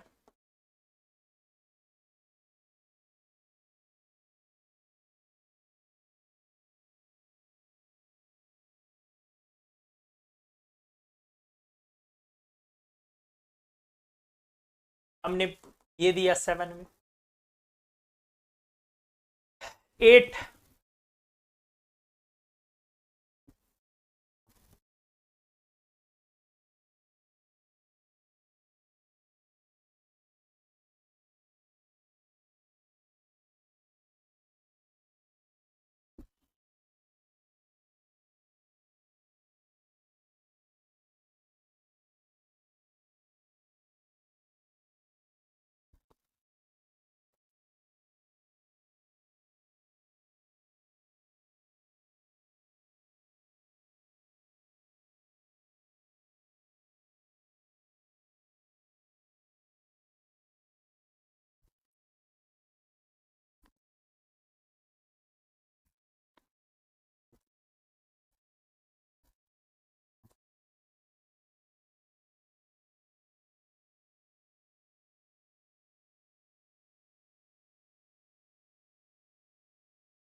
देखिएगा जरा,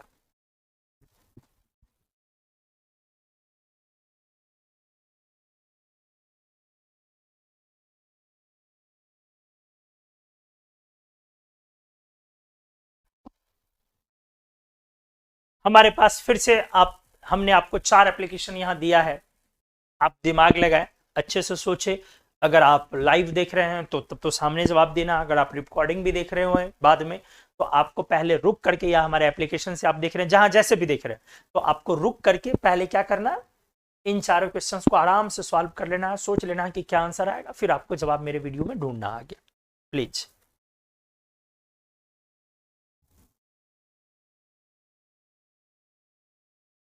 चलिए जवाब आप लोगों के आ रहे हैं। वेरी गुड, ऐसे ही आप लोगों को एक्टिव होना चाहिए। हमने पहला दिया कि क्यों जेनॉन वाटर में सॉल्युबल है,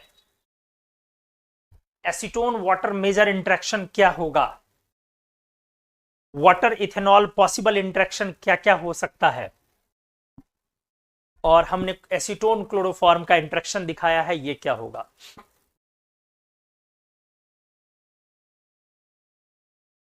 हमने जेनॉन का नहीं पूछा है, आपने जेनॉन का जवाब दिया है कि जेनॉन में इंड्यूस्ड डायपोल होगा। हमने पूछा क्यों जेनॉन वाटर में सॉल्युबल होगा।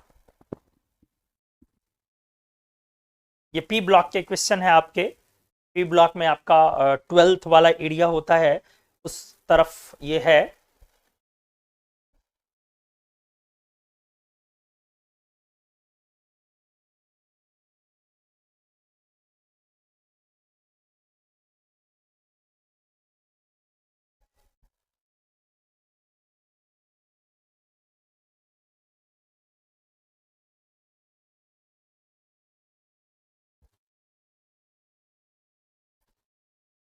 गुड, सभी लोग जवाब दे रहे हैं।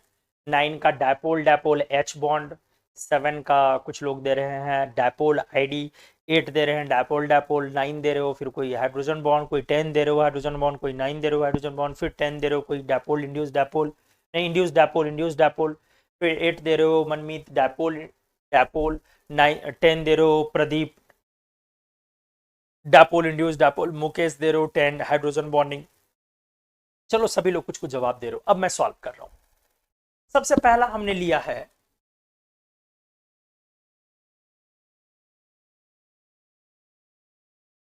7।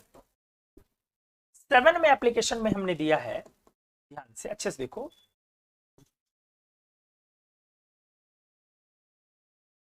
कि इनर्ट और noble gases are water soluble. Inert और noble gases are water soluble, पानी में ये सॉल्युबल है। वाई, क्यों, अच्छे से देखिए।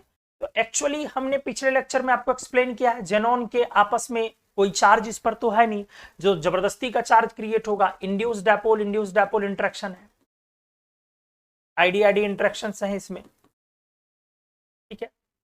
और हमने आपको दिखाया भी था कि ये देखिए किस तरह से है, एक दूसरे के इन्फ्लुएंस से इस पर एक जबरदस्ती का चार्ज क्रिएट होता है डेल्टा प्लस, जब न्यूक्लियस थोड़ा इधर और इलेक्ट्रॉन क्लाउड इसका इधर की तरफ होता है। और ये इंस्टैंटेनियस डायपोल भी कहलाता है, क्योंकि थोड़ी देर बाद इसका डायरेक्शन चेंज भी हो सकता है, जो अभी डेल्टा प्लस है वो डेल्टा माइनस हो सकता है। यही हमने किया है, तो यही हमारा इंटरेक्शन है आईडी आईडी। अब क्या है, जब आप इसको वाटर में डालते हैं, वाटर में जिसके अंदर खुद H बॉन्ड है, और H बॉन्ड मतलब डायपोल डायपोल है, तो जैसे ही आप इसको डालते हैं ना, तो होता क्या है कि अच्छे से देखेंगे, होता क्या है कि हर जेनॉन को वाटर लॉक कर देता है, घेर लेता है। ये देखिए, इधर आपने लिया डेल्टा प्लस, इधर डेल्टा माइनस, तो जेनॉन को वाटर क्या कर देगा, लॉक कर देगा। देखिए कैसे,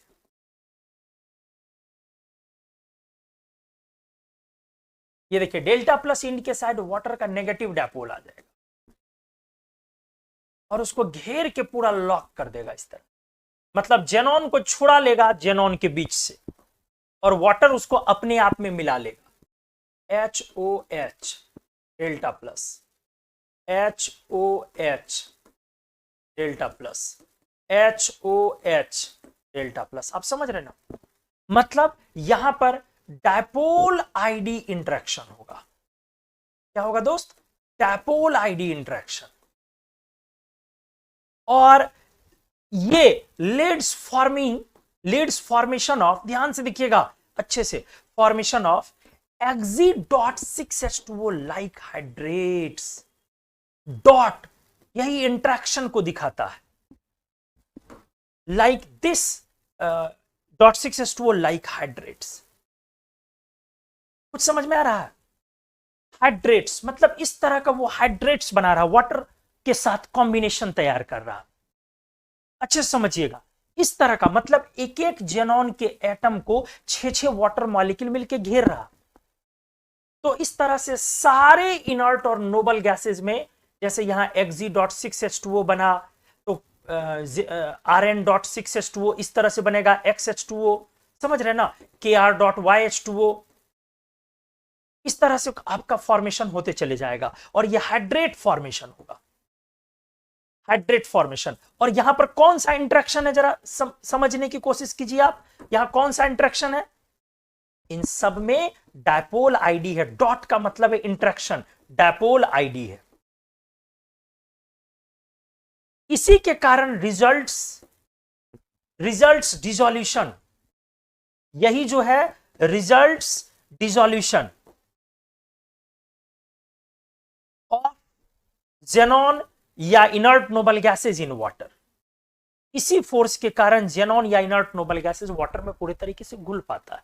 तो हमने आपको पूछा इनर्ट और noble gases are water soluble, why? Due to dipole ID interaction. किस तरह का इंटरेक्शन हाइड्रेट बनता है, इंटरेक्शन से हाइड्रेट Xg.6H2O का। इवन जानते हैं, बहुत अच्छी बात हम आपको बता दे रहे हैं, इवन जेनॉन, रेडॉन और noble gases are soluble in many organic, polar organic solvents, समझ रहे हैं, सॉल्वेंट्स लाइक जैसे कि फिनॉल, पिरिडीन, समझ रहे हैं, पिरिडीन, THF, हालांकि THF को पोलर एप्रोटिक बोला जाता है, लेकिन तब भी ले सकते हैं, वह ये सब में भी सॉल्युबल है। फॉर्मिंग, जैसे देखिए क्या हो जाएगा, मान लो अगर आपने जेनॉन लिया और जेनॉन को आपने फिनॉल में डाल दिया, देखिए किस तरह की चीजें हो जाती है, Xg.phenol(2), इस तरह का। और यहां भी डॉट लगाने, यहां भी डायपोल आईडी इंटरेक्शन वही है, लेकिन यहां हाइड्रेट फॉर्मेशन नहीं कह सकते हैं, यहां आप ये नहीं कह सकते हैं, फर्क है, हाइड्रेट वर्ड वाटर के लिए लेते हैं, यहां हाइड्रेट फॉर्मेशन नहीं कह सकते हैं, क्या बोलते हैं इसको, क्लैदरेट फॉर्मेशन, क्लैदरेट, सॉल्वेट भी बोलते हैं, या क्लैदरेट फॉर्मेशन। यहां आप हाइड्रेट नहीं बोल सकते हैं क्योंकि वाटर सॉल्वेंट नहीं है। तो यहां भी क्या हो जाएगा ना, ये जेनॉन है आपका, सही है।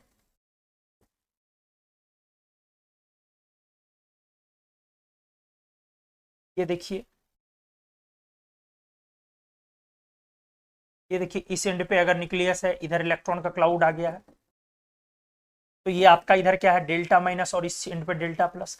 अब फिनॉल क्या करेगा ना, इधर अपना O ले आएगा, समझ रहे हैं,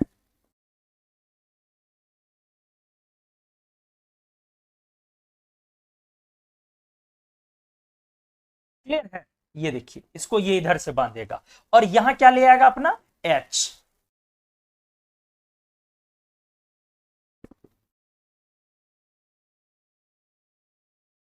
इस तरह से उसको पैक करते चले जाएगा। तो Xg.phenol(2), इस तरह का वो क्लैदरेट फॉर्मेशन करेगा। तो कितना अच्छा चीज हमने आपको बताया कि यहां तक कि जेनॉन, रेडॉन या नोबल गैसेज ऐसे भी पोलर, ऑर्गेनिक पोलर सॉल्वेंट्स में सॉल्युबल है जो इस तरह का क्लैदरेट बना देते हैं, जैसे फिनॉल, पिरिडीन, पोलर होने चाहिए थोड़े, कंप्लीट नॉन पोलर के साथ फिर दूसरी बातें हो जाती है। तो आपको अच्छे से समझ में आया शायद एप्लीकेशन नंबर 7 की क्यों जेनॉन या इनर्ट नोबल गैसेज वाटर में सॉल्युबल है। अगला ये देखिए, एसीटोन वाटर मेजर इंटरेक्शन हमने पूछा, ठीक है, देखिए यही सॉल्व कर देता हूं। 8 नंबर, एसीटोन वाटर। तो वाटर के पास तो समझ रहे हैं, पहले एसीटोन ले लेते हैं, CH3, CH3 डबल बॉन्ड हो। देखिए मेजर का मतलब क्या होता ना, ये वाला सब नॉन पोलर साइड है, आपको समझ में आ रहा होगा बेटा, देखिएगा दोस्त अच्छे से, ये वाला साइड सब क्या है, नॉन पोलर साइड है ना, मिथाइल वगैरह नॉन पोलर साइड है। तो नॉन पोलर इंड है, तो ये सब वेंडरवाल फोर्स क्रिएट करेगा। ऐसा थोड़ी ना कि जब एसीटोन और वाटर मिलेगा आपस में तो ये छोर फोर्स नहीं लगाएगा, ये रिजल्ट्स क्या, वेंडरवाल फोर्स इंटरेक्शन, ये इस तरह का इंटरेक्शन क्रिएट करेगा क्योंकि नॉन पोलर वेंडरवाल फोर्स लगाता है। और इसका ये वाला साइड डेल्टा माइनस वाटर के H के साथ, समझ रहे हैं, चले जाएगा। क्या बना लेगा? Hydrogen bond. Major interaction hydrogen bond हो गया एसीटोन वाटर में, समझ रहे? लेकिन हां, अगर आपसे पूछेगा यहां माइनर इंटरेक्शन, तो माइनर इंटरेक्शन में वाटर का डायपोल और इन लोगों का इंड्यूस डायपोल वेंडरवॉल फोर्स भी होगा। माइनर इंटरेक्शन में वेंडरवॉल फोर्स भी होगा। कैसे? वाटर इधर से भी तो जुटेगा, तो वाटर का जो इधर से इंटरेक्शन होगा वो कौन सा होगा? समझ रहे हैं? इधर से कौन सा इंटरेक्शन होगा? ये वेंडरवॉल फोर्स इंटरेक्शन हो जाएगा। तो बड़ा अच्छा सवाल हमने दिया, वाटर एसीटोन का मेजर इंटरेक्शन। 9 में हमने कर दिया वाटर इथेनॉल का पॉसिबल इंटरेक्शन। देखिए 9 में वाटर इथेनॉल पॉसिबल इंटरेक्शन।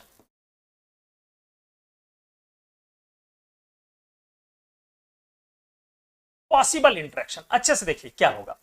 तो इथेनॉल में अब आपको समझने की जरूरत है, दो छोर है।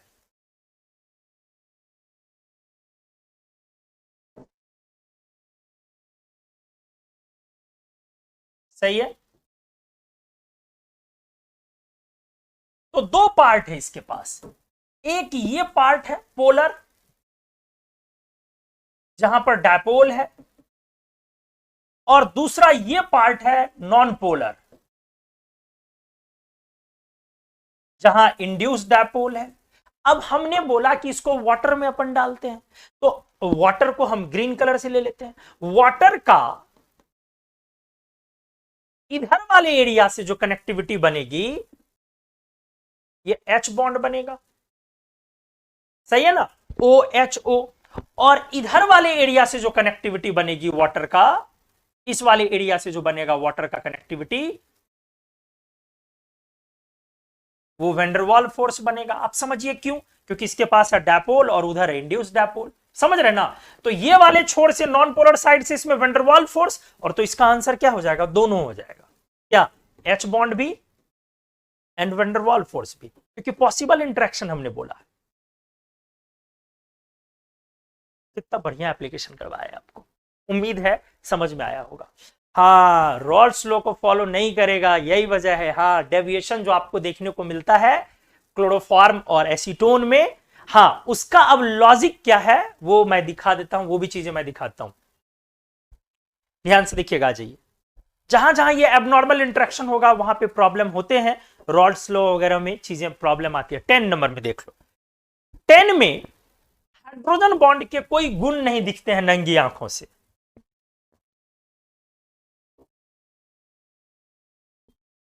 ध्यान से, 10 क्लोरोफॉर्म एसीटोन इंटरेक्शन।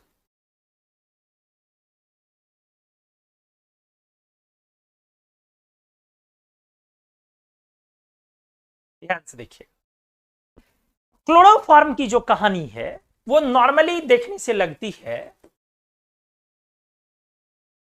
ठीक से कि हमारा ये डेल्टा प्लस और एसीटोन का, ठीक से देखिएगा, सामान्य तौर पे लगता है कि क्या ये H बॉन्ड होना चाहिए? लगता है नहीं होना चाहिए। क्यों? No H bond. वजह? अगर आपसे कोई बोलता, बोलिएगा हाइड्रोजन जो है वो हाई इलेक्ट्रोनेगेटिव एलिमेंट से अटैच नहीं है। Hydrogen is attached with sp3 carbon. किसके साथ अटैच है? sp3 carbon. और sp3 कार्बन लो इलेक्ट्रोनेगेटिविटी होती है। हमने आपको पढ़ाया है, जब आप इलेक्ट्रोनेगेटिविटी की बात करते हैं तो sp कार्बन की इलेक्ट्रोनेगेटिविटी 3.25, sp2 कार्बन की इलेक्ट्रोनेगेटिविटी 2.75, 2.78 तक लेते हैं हम लोग, या 2.8 भी लिख सकते हैं। और sp कार्बन 3 की कार्बन की इलेक्ट्रोनेगेटिविटी 2.48 या 2.5 लिख दी। तो ये लो इलेक्ट्रोनेगेटिव की एरिया में आता, लो इलेक्ट्रोनेगेटिविटी की एरिया में आता। कौन? sp3 carbon. तो ये हाई इलेक्ट्रोनेगेटिव कहीं से भी हम लोग sp3 कार्बन को नहीं बोलते हैं, तो ये sp3 होने के कारण हम इसको हाइड्रोजन बॉन्ड्स नहीं बोल सकते। पॉइंट ये, ध्यान से देखिएगा। लेकिन ये गलत है, ये H बॉन्ड है, शान से H बॉन्ड है,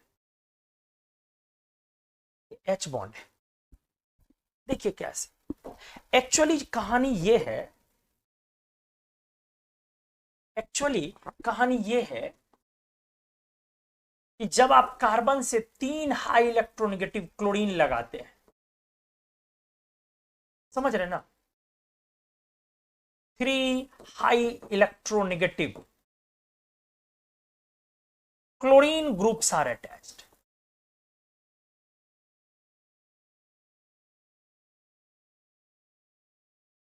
इसके कारण कार्बन पर पॉजिटिव चार्ज बहुत ज्यादा डेवलप हो जाएगा, समझ रहे हैं?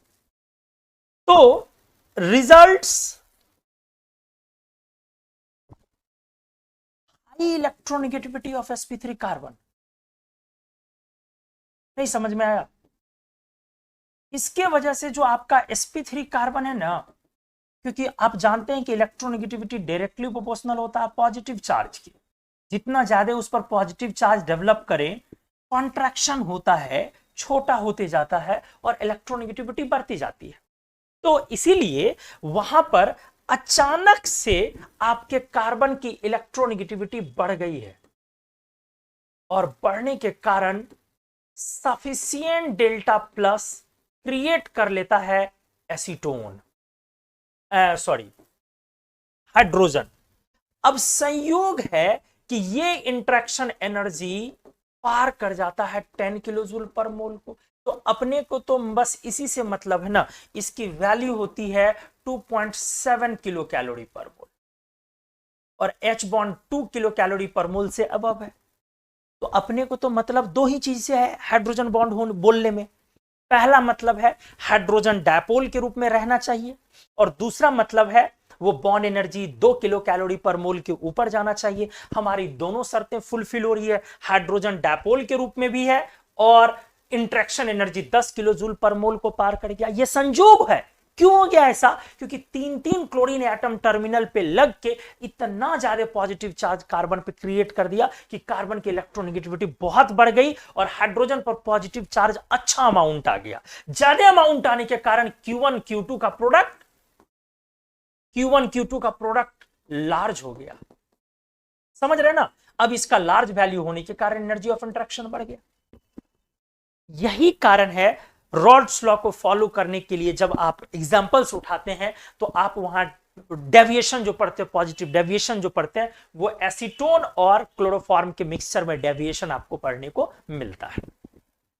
उम्मीद है समझ में आया होगा कि क्यों होता है एबनॉर्मल स्ट्रेंथ। हाँ, एक लॉजिक यहां और है थोड़ा कि क्लोरीन का हाई मॉलिक्यूलर वेट, ठीक है, एग्रीगेट हाई मॉलिक्यूलर वेट से भी फोर्स ऑफ इंट्रैक्शन मजबूत होता है। हाई मॉलिक्यूलर वेट से भी फोर्स ऑफ इंट्रैक्शन मजबूत होता है, स्ट्रेंथेन होता है। हाई मॉलिक्यूलर वेट से भी फोर्स ऑफ इंट्रैक्शन मजबूत होता है। तभी तो van der Waals force strength directly proportional लिखा था मॉलिक्यूलर वेट। तो वो आगे डिस्कस करेंगे। क्या आप लोगों को ये खूबसूरत सा एप्लीकेशन यहां तक समझ में आया? जल्दी बताइए, मैं आगे और एप्लीकेशन देने जा रहा हूं। जल्दी से क्लियर करें। ये चीज क्लियर हुआ अच्छे से या नहीं? प्लीज प्लीज सभी लोग बताएं। ये क्लियर हो गया? चारों एग्जांपल 7 में हमने पूछा क्यों जेनॉन सॉल्युबल है इनर्ट नोबल गैसेस में। सभी लोग बताएं क्यों जेनॉन इनर्ट नोबल गैसेस जो है वो वाटर में सॉल्युबल है। तो हमने क्लियर किया डायपोल आईडी इंटरेक्शन के कारण, जिसकी वजह से Hg.6s2o टाइप का हाइड्रेट्स बनाता है, क्रिप्टॉन भी बनाता है Kr.6s2o टाइप का hydrate. Acetone water measure interaction तो हमने दिखाया आपको हाइड्रोजन बॉन्ड, लेकिन हमने वाटर इथेनॉल में मेजर के साथ साथ पॉसिबल भी बोला। तो पॉसिबल इंटरेक्शन में वैन डर वाल्स फोर्स भी आया।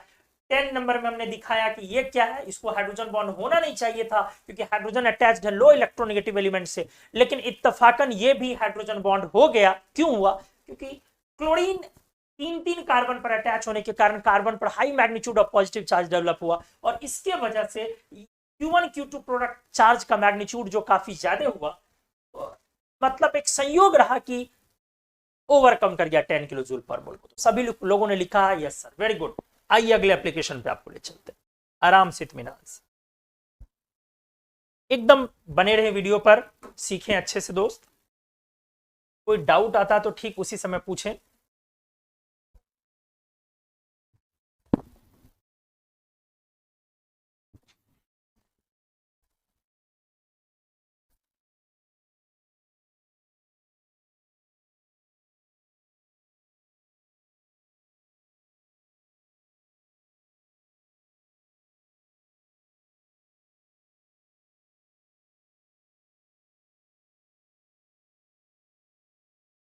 देखिए नेक्स्ट एप्लीकेशन में ला रहा हूं।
जल्दी से आप सॉल्व करें।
जल्दी से जवाब निकाले आप लोग।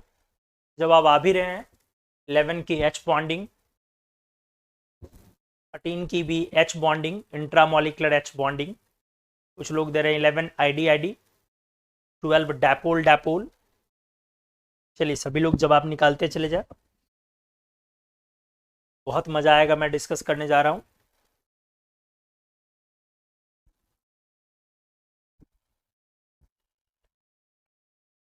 वेरी गुड, सभी लोग लगातार जवाब दे रहे हैं, बहुत बढ़िया। ऐसे ट्राई करना है, ठीक है ना। चलिए आइए मैं सॉल्व करता हूं। 11 का बहुत सारे लोग पढ़ाते हैं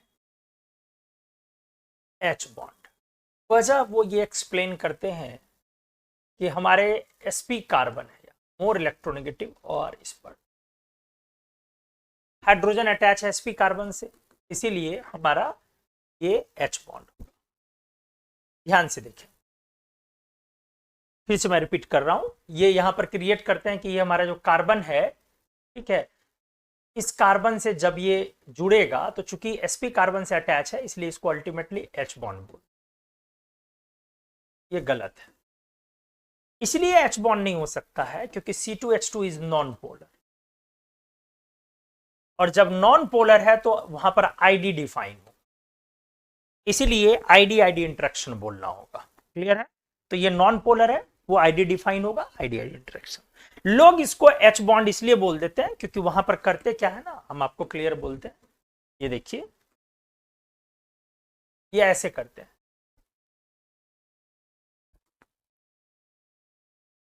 ये पाई बॉन्ड से इसको कनेक्ट करते हैं। कनेक्ट करने में परेशानी नहीं है, वो एच बॉन्ड हो सकता था, पाई हाइड्रोजन बॉन्ड बोलते हैं, बट प्रॉब्लम क्या है कि ये नॉन पोलर है तो आईडी डिफाइन होगा, इसीलिए C2H2 C2H2 का इंटरेक्शन आपको आईडी आईडी बोलना पड़ेगा। जो लोग पढ़ाते हैं पढ़ाने दीजिए, या किसी के मॉड्यूल में या कहीं पर मॉड्यूल में या असाइनमेंट में आपको मिलता है, आप इग्नोर कीजिए, वो गलत है। ठीक है, आपको अच्छे सोर्सेज चाहिए, मैं आपको दे सकता हूं, मैं बता सकता हूं। तो C2H2 में नॉन पोलर होने के कारण आप H बॉन्ड नहीं बोलेंगे। नॉन पोलर मॉलिक्यूल में हाइड्रोजन बॉन्ड बोले, शर्म नहीं आती है? बताइए, नॉन पोलर मॉलिक्यूल में अगर आप H बॉन्ड बोलेंगे तो हमें शर्म आनी चाहिए, इसलिए हम नहीं बोल सकते। अब आ जाए इसके बाद 12 नंबर, ध्यान से 12 में हमने दिया है क्या, इंटरमॉलिक्यूलर इंटरेक्शन इन ड्राइस। तो ड्राइस वो is what, Dryas is solid CO2। तो वंस अगेन सॉलिड CO2 है, तो CO2 पोलर है कि नॉन पोलर है? तो भैया हमारा CO2 लीनियर होता है, sp कार्बन है लेकिन लीनियर है, ये कैंसिल हो गया डायपोलमेंट सिमेट्री के कारण, तो नॉन पोलर है, तो इंड्यूस डायपोल डिफाइन होगा। इसलिए इस क्वेश्चन का भी आंसर क्या हो जाएगा, ID। अच्छे से देखिए, नेक्स्ट एप्लीकेशन में मैं 13 नंबर में कर रहा हूं डिस्कस। क्या है 13 में, ठीक से देखें। 13 में हमने दिया है ऑर्थोक्लोरोफेनॉल। अच्छे से सीखें, ऑर्थोक्लोरोफेनॉल में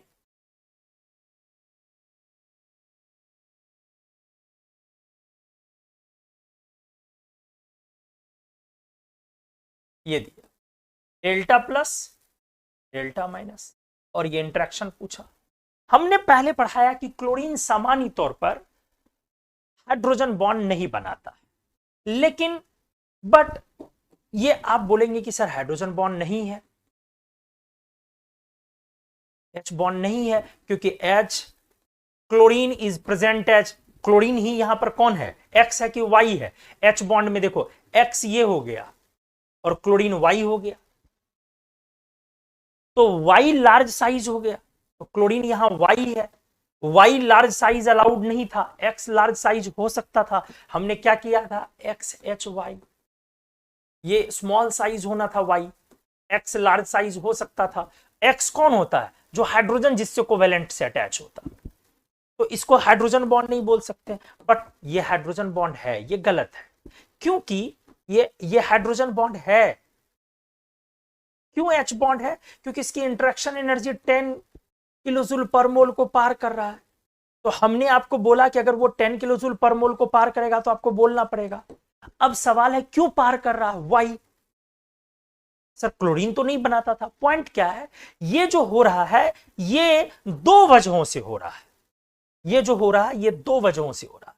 पहली वजह क्या है, रेजोनेंस इफेक्ट। पहली वजह क्या है, रेजोनेंस इफेक्ट। क्या रेजोनेंस इफेक्ट, जब इसके अंदर रेजोनेंस हो रहा है,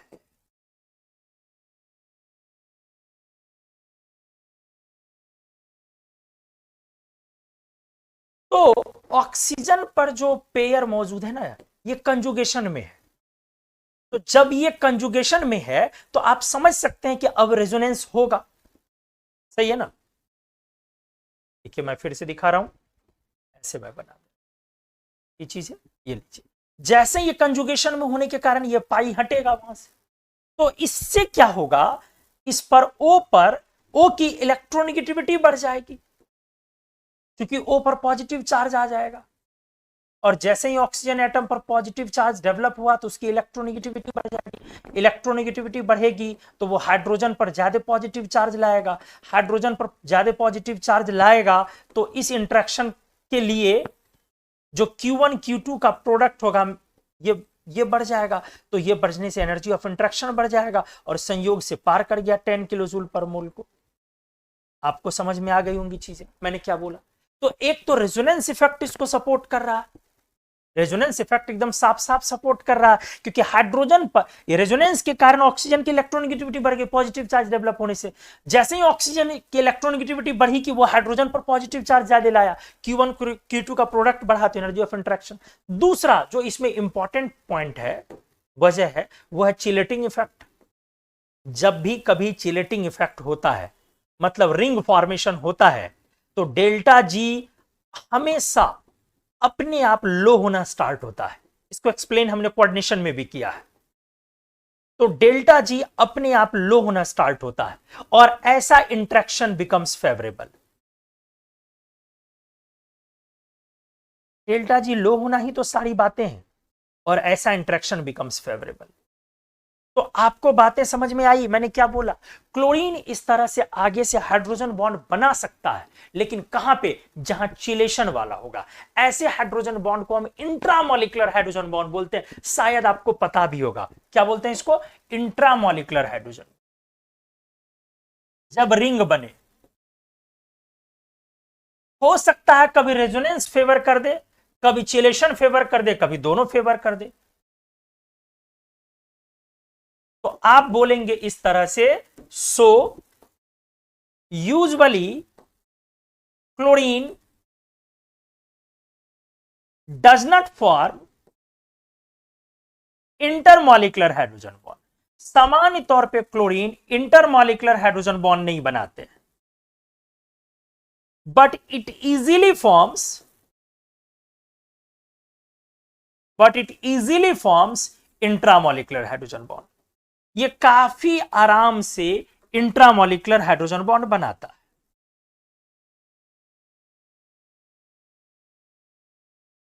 उम्मीद है आपको समझ में आ गई होंगी चीजें।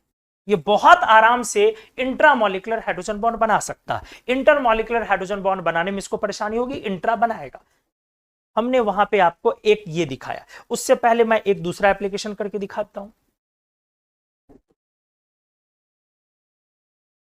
देखिएगा एप्लीकेशन नंबर कितना होगा? 14। ध्यान से, फिर मैं उसको 15 में ले लूंगा। देखो ध्यान से, एक होता है chloral hydrate molecule, chloral hydrate CCl3CHO.H2। मतलब इसका क्लोरल मॉलिक्यूल का हाइड्रोलिसिस होता है। ठीक है, क्लोरल मॉलिक्यूल है ये, तो इसका हाइड्रोलिसिस होता है। CCl ऐसे है और CHO है। तो वाटर जब पहुंचता है लोन पेयर लेकर के, ठीक है, तो ये पाई बॉन्ड ओपन होता है। इसके कारण फिर रीअरेंजमेंट के बाद ये फाइनली किस में पहुंच रहा है जरा देखो, C3Cl, क्लोरल यही है, CCl3 CHO लगा हुआ और H2O। ये लोन पेयर जब अटैक करेगा, pi bonds are flexible, open हो जाएगा, तो O माइनस आएगा, यहां से H प्लस हटेगा, ये यहां अटैच होगा, समझ रहे ना? तो C यहां OH हो जाएगा, OH, एक OH और अटैच हो गया, और यहां हाइड्रोजन। समझ रहे? अब आप देखिए इस चीज को, इस पर डेल्टा प्लस, इस पर डेल्टा प्लस, ये रिंग बन रहा है, क्योंकि क्लोरीन पर तो क्या होता है? Delta minus. आप समझिए, आपको ये हाइड्रोजन बॉन्ड बोलना पड़ेगा, इंट्रामोलिकुलर हाइड्रोजन।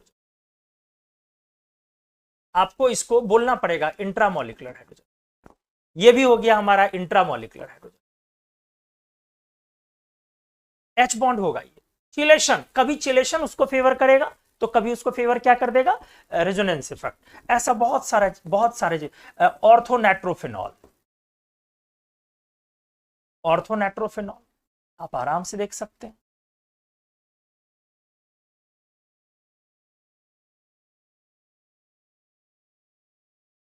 ये लीजिए NO2। अब यहां पे देखिए, सही है, तो यहां तो सिचुएशन बहुत फेवरेबल है ऐसे भी, क्योंकि X भी हाई इलेक्ट्रोनेगेटिव है और Y भी हाई इलेक्ट्रोनेगेटिव है, इसीलिए यहां तो ऐसे भी फेवरेबल है। तो ऐसे हाइड्रोजन बॉन्ड को हम बोलते हैं इंट्रामोलिकुलर हाइड्रोजन, जो विद इन द मॉलिक्यूल हो जाए। अब आइए, हमने एक एग्जांपल जो दिखाया है, जो एक दिया है हमने बनाने, अब मैं उसको सॉल्व कर रहा हूं। कितना नंबर एप्लीकेशन है? 15 है, वो 16 होगा, ये वाला।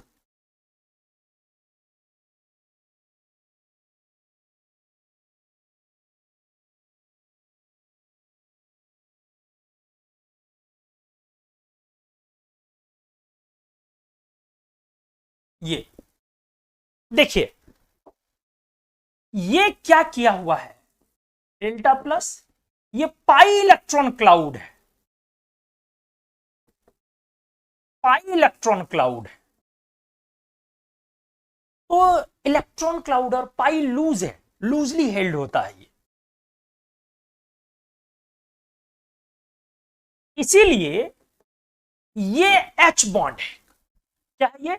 H बॉन्ड है। हाँ जी, ये H बॉन्ड है, ये H बॉन्ड है। और इस H बॉन्ड को अपन बोलते हैं पाई हाइड्रोजन बॉन्ड। क्या बोलते हैं? पाई बॉन्ड भी हाइड्रोजन बॉन्ड बनाता है, पाई हाइड्रोजन बॉन्ड। और ये इंट्रामोलिकुलर का एग्जांपल है। इंटर भी हो सकता है पाई वाला, इंट्रामोलिकुलर पाई हाइड्रोजन बॉन्ड। ऐसा नहीं है कि इंटर नहीं हो सकता, पाई वाला इंटर भी हो सकता है। जैसे देखिए खूबसूरत से एग्जांपल आपको हम दिखा रहे हैं। टॉल्वीन और 2MP, 2 मिथाइल मेथॉक्सीफिनॉल, मेथॉक्सीफिनॉल हुआ ये। देखेंगे अच्छे से, हम लोग सेशन टर्मिनेशन की तरफ जा रहे हैं। टॉल्वीन और 2 मेथॉक्सीफिनॉल, आराम से। टॉल्वीन तो आप समझते हैं, बेंजीन रिंग है, आपने CH3 लगा दिया। 2 मेथॉक्सीफिनॉल, ठीक है, 2 मेथॉक्सीफिनॉल को हम पहले बना रहे हैं, ठीक है। अब यहां पे OCH3 और OH,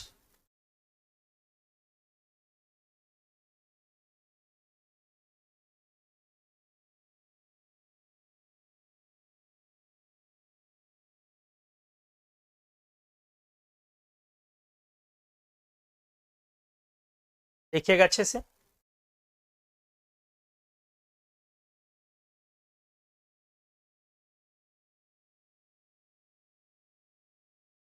यहीं पे ले लेते हैं OCH3, और यहां हमने लिया OH। ठीक से देखिए, ये मेथॉक्सीफिनॉल है, ये मेथॉक्सीफिनॉल है, ठीक है, फिनॉल मेथॉक्सीफिनॉल। पॉइंट क्या है? पहले तो ये एक, ये देखिए 1 2 3 4 5, 5 मेंबर्ड का रिंग बना रहा है। 5 मेंबर्ड का स्टेबल रिंग होता है ना। एक तो पहले ये 5 मेंबर्ड का रिंग बन रहा है, तो ये यहां से इंट्रामोलिकुलर हाइड्रोजन बॉन्ड है, इंट्रामोलिकुलर हाइड्रोजन बॉन्ड है, नॉर्मल जो हाइड्रोजन बॉन्ड होता है। अब यहां पर एक पॉइंट और है। एक पॉइंट क्या है? हमारा ये हाइड्रोजन डेल्टा प्लस हमारे इससे, इससे किससे, क्या देख रहे हैं, इस पाई इलेक्ट्रॉन से भी हाइड्रोजन बॉन्ड बना सकता है। समझ रहे ना? इस पाई से भी हाइड्रोजन बॉन्ड बना रहा है। ये हो गया हमारा पाई हाइड्रोजन बॉन्ड। और ये जो पाई हाइड्रोजन बॉन्ड है, ये इंटरमॉलिकुलर है, दो मॉलिक्यूल के बीच है, ये इंट्रा नहीं है दोस्त। क्लियर कीजिए आप। जैसे नॉर्मल हाइड्रोजन बॉन्ड इंटर और इंट्रा दो टाइप के होते हैं, तो पाई हाइड्रोजन बॉन्ड भी इंटर और इंट्रा दोनों तरह के हो सकते हैं। ठीक है, तो हमने क्या दिखाया? जैसे नॉर्मल हाइड्रोजन बॉन्ड इंटर और इंट्रा दो तरह के होते हैं, तो पाई हाइड्रोजन बॉन्ड भी दो तरह के। पाई पर हम लोगों को ज्यादा काम वगैरह नहीं करना, बस ऐसे हमने सुना दिया। क्योंकि कुछ लोग C2H2 की वजह से हमें सुनाना पड़ा, क्योंकि कुछ लोग C2H2 में पाई हाइड्रोजन बॉन्ड बोलते हैं। तो पाई हाइड्रोजन बॉन्ड बोलने के लिए पहले थोड़ा सा पोलर तो होना जरूरी है, तो वो कंप्लीट पोलर नहीं है, वो कंप्लीट नॉन पोलर है, इसलिए वहां आप आईडी इंटरेक्शन बोलेंगे। बाकी पाई हाइड्रोजन बॉन्ड होता है, हमने दो एग्जांपल बस लिखा है, ध्यान देने की जरूरत वो भी ज्यादा नहीं है, बस देख लेना है कि देखो H को O से अटैच किया, डेल्टा प्लस हो गया और पाई से कनेक्ट हो गया, मतलब आराम से बन गया। हमने टॉल्वीन 2 मिथॉक्सीफिनॉल का एग्जांपल लिया, तो आप देखिए मिथॉक्सीफिनॉल में अपने आप में एक इंट्रामोलिकुलर हाइड्रोजन बॉन्ड है जो नॉर्मल है, नॉर्मल है O और OH का। लेकिन सामने में जो टॉल्वीन है, इस टॉल्वीन से अगर आप इसका ले तो आप सीधा स्पष्ट देख पा रहे हैं कि हमारे पाई इलेक्ट्रॉन से हाइड्रोजन बॉन्ड बन रहा है, बन रहा ना ये पाई से। तो पाई और आराम से बन सकता है, क्योंकि पाई में काफी लूज इलेक्ट्रॉन डेंसिटी होता है, ठीक है, काफी ढीला होता है पाई बॉन्ड, वीक बॉन्ड हम लोग जानते हैं। तो हमने यहां पे बहुत सारा एप्लीकेशन आपको करवाया। उम्मीद है अब आपको नेचर ऑफ इंटरेक्शंस को पकड़ने में, पहचानने में दिक्कत नहीं होगी। तो आज के लेक्चर को मैं यहीं पे टर्मिनेट करता हूं।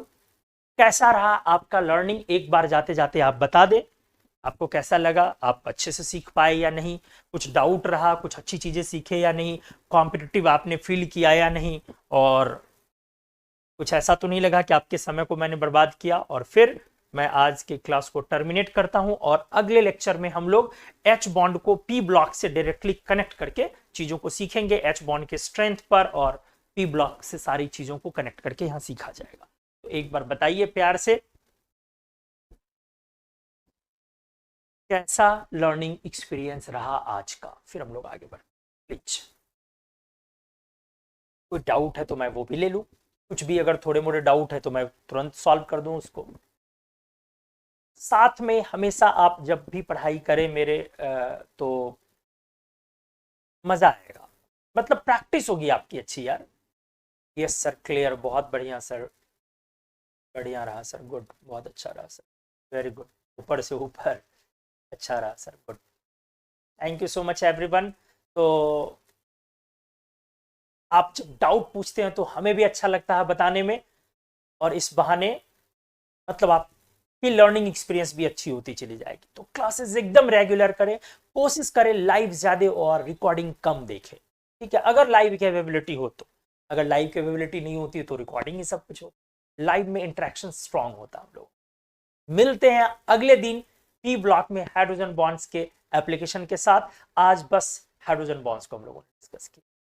Thank you so much.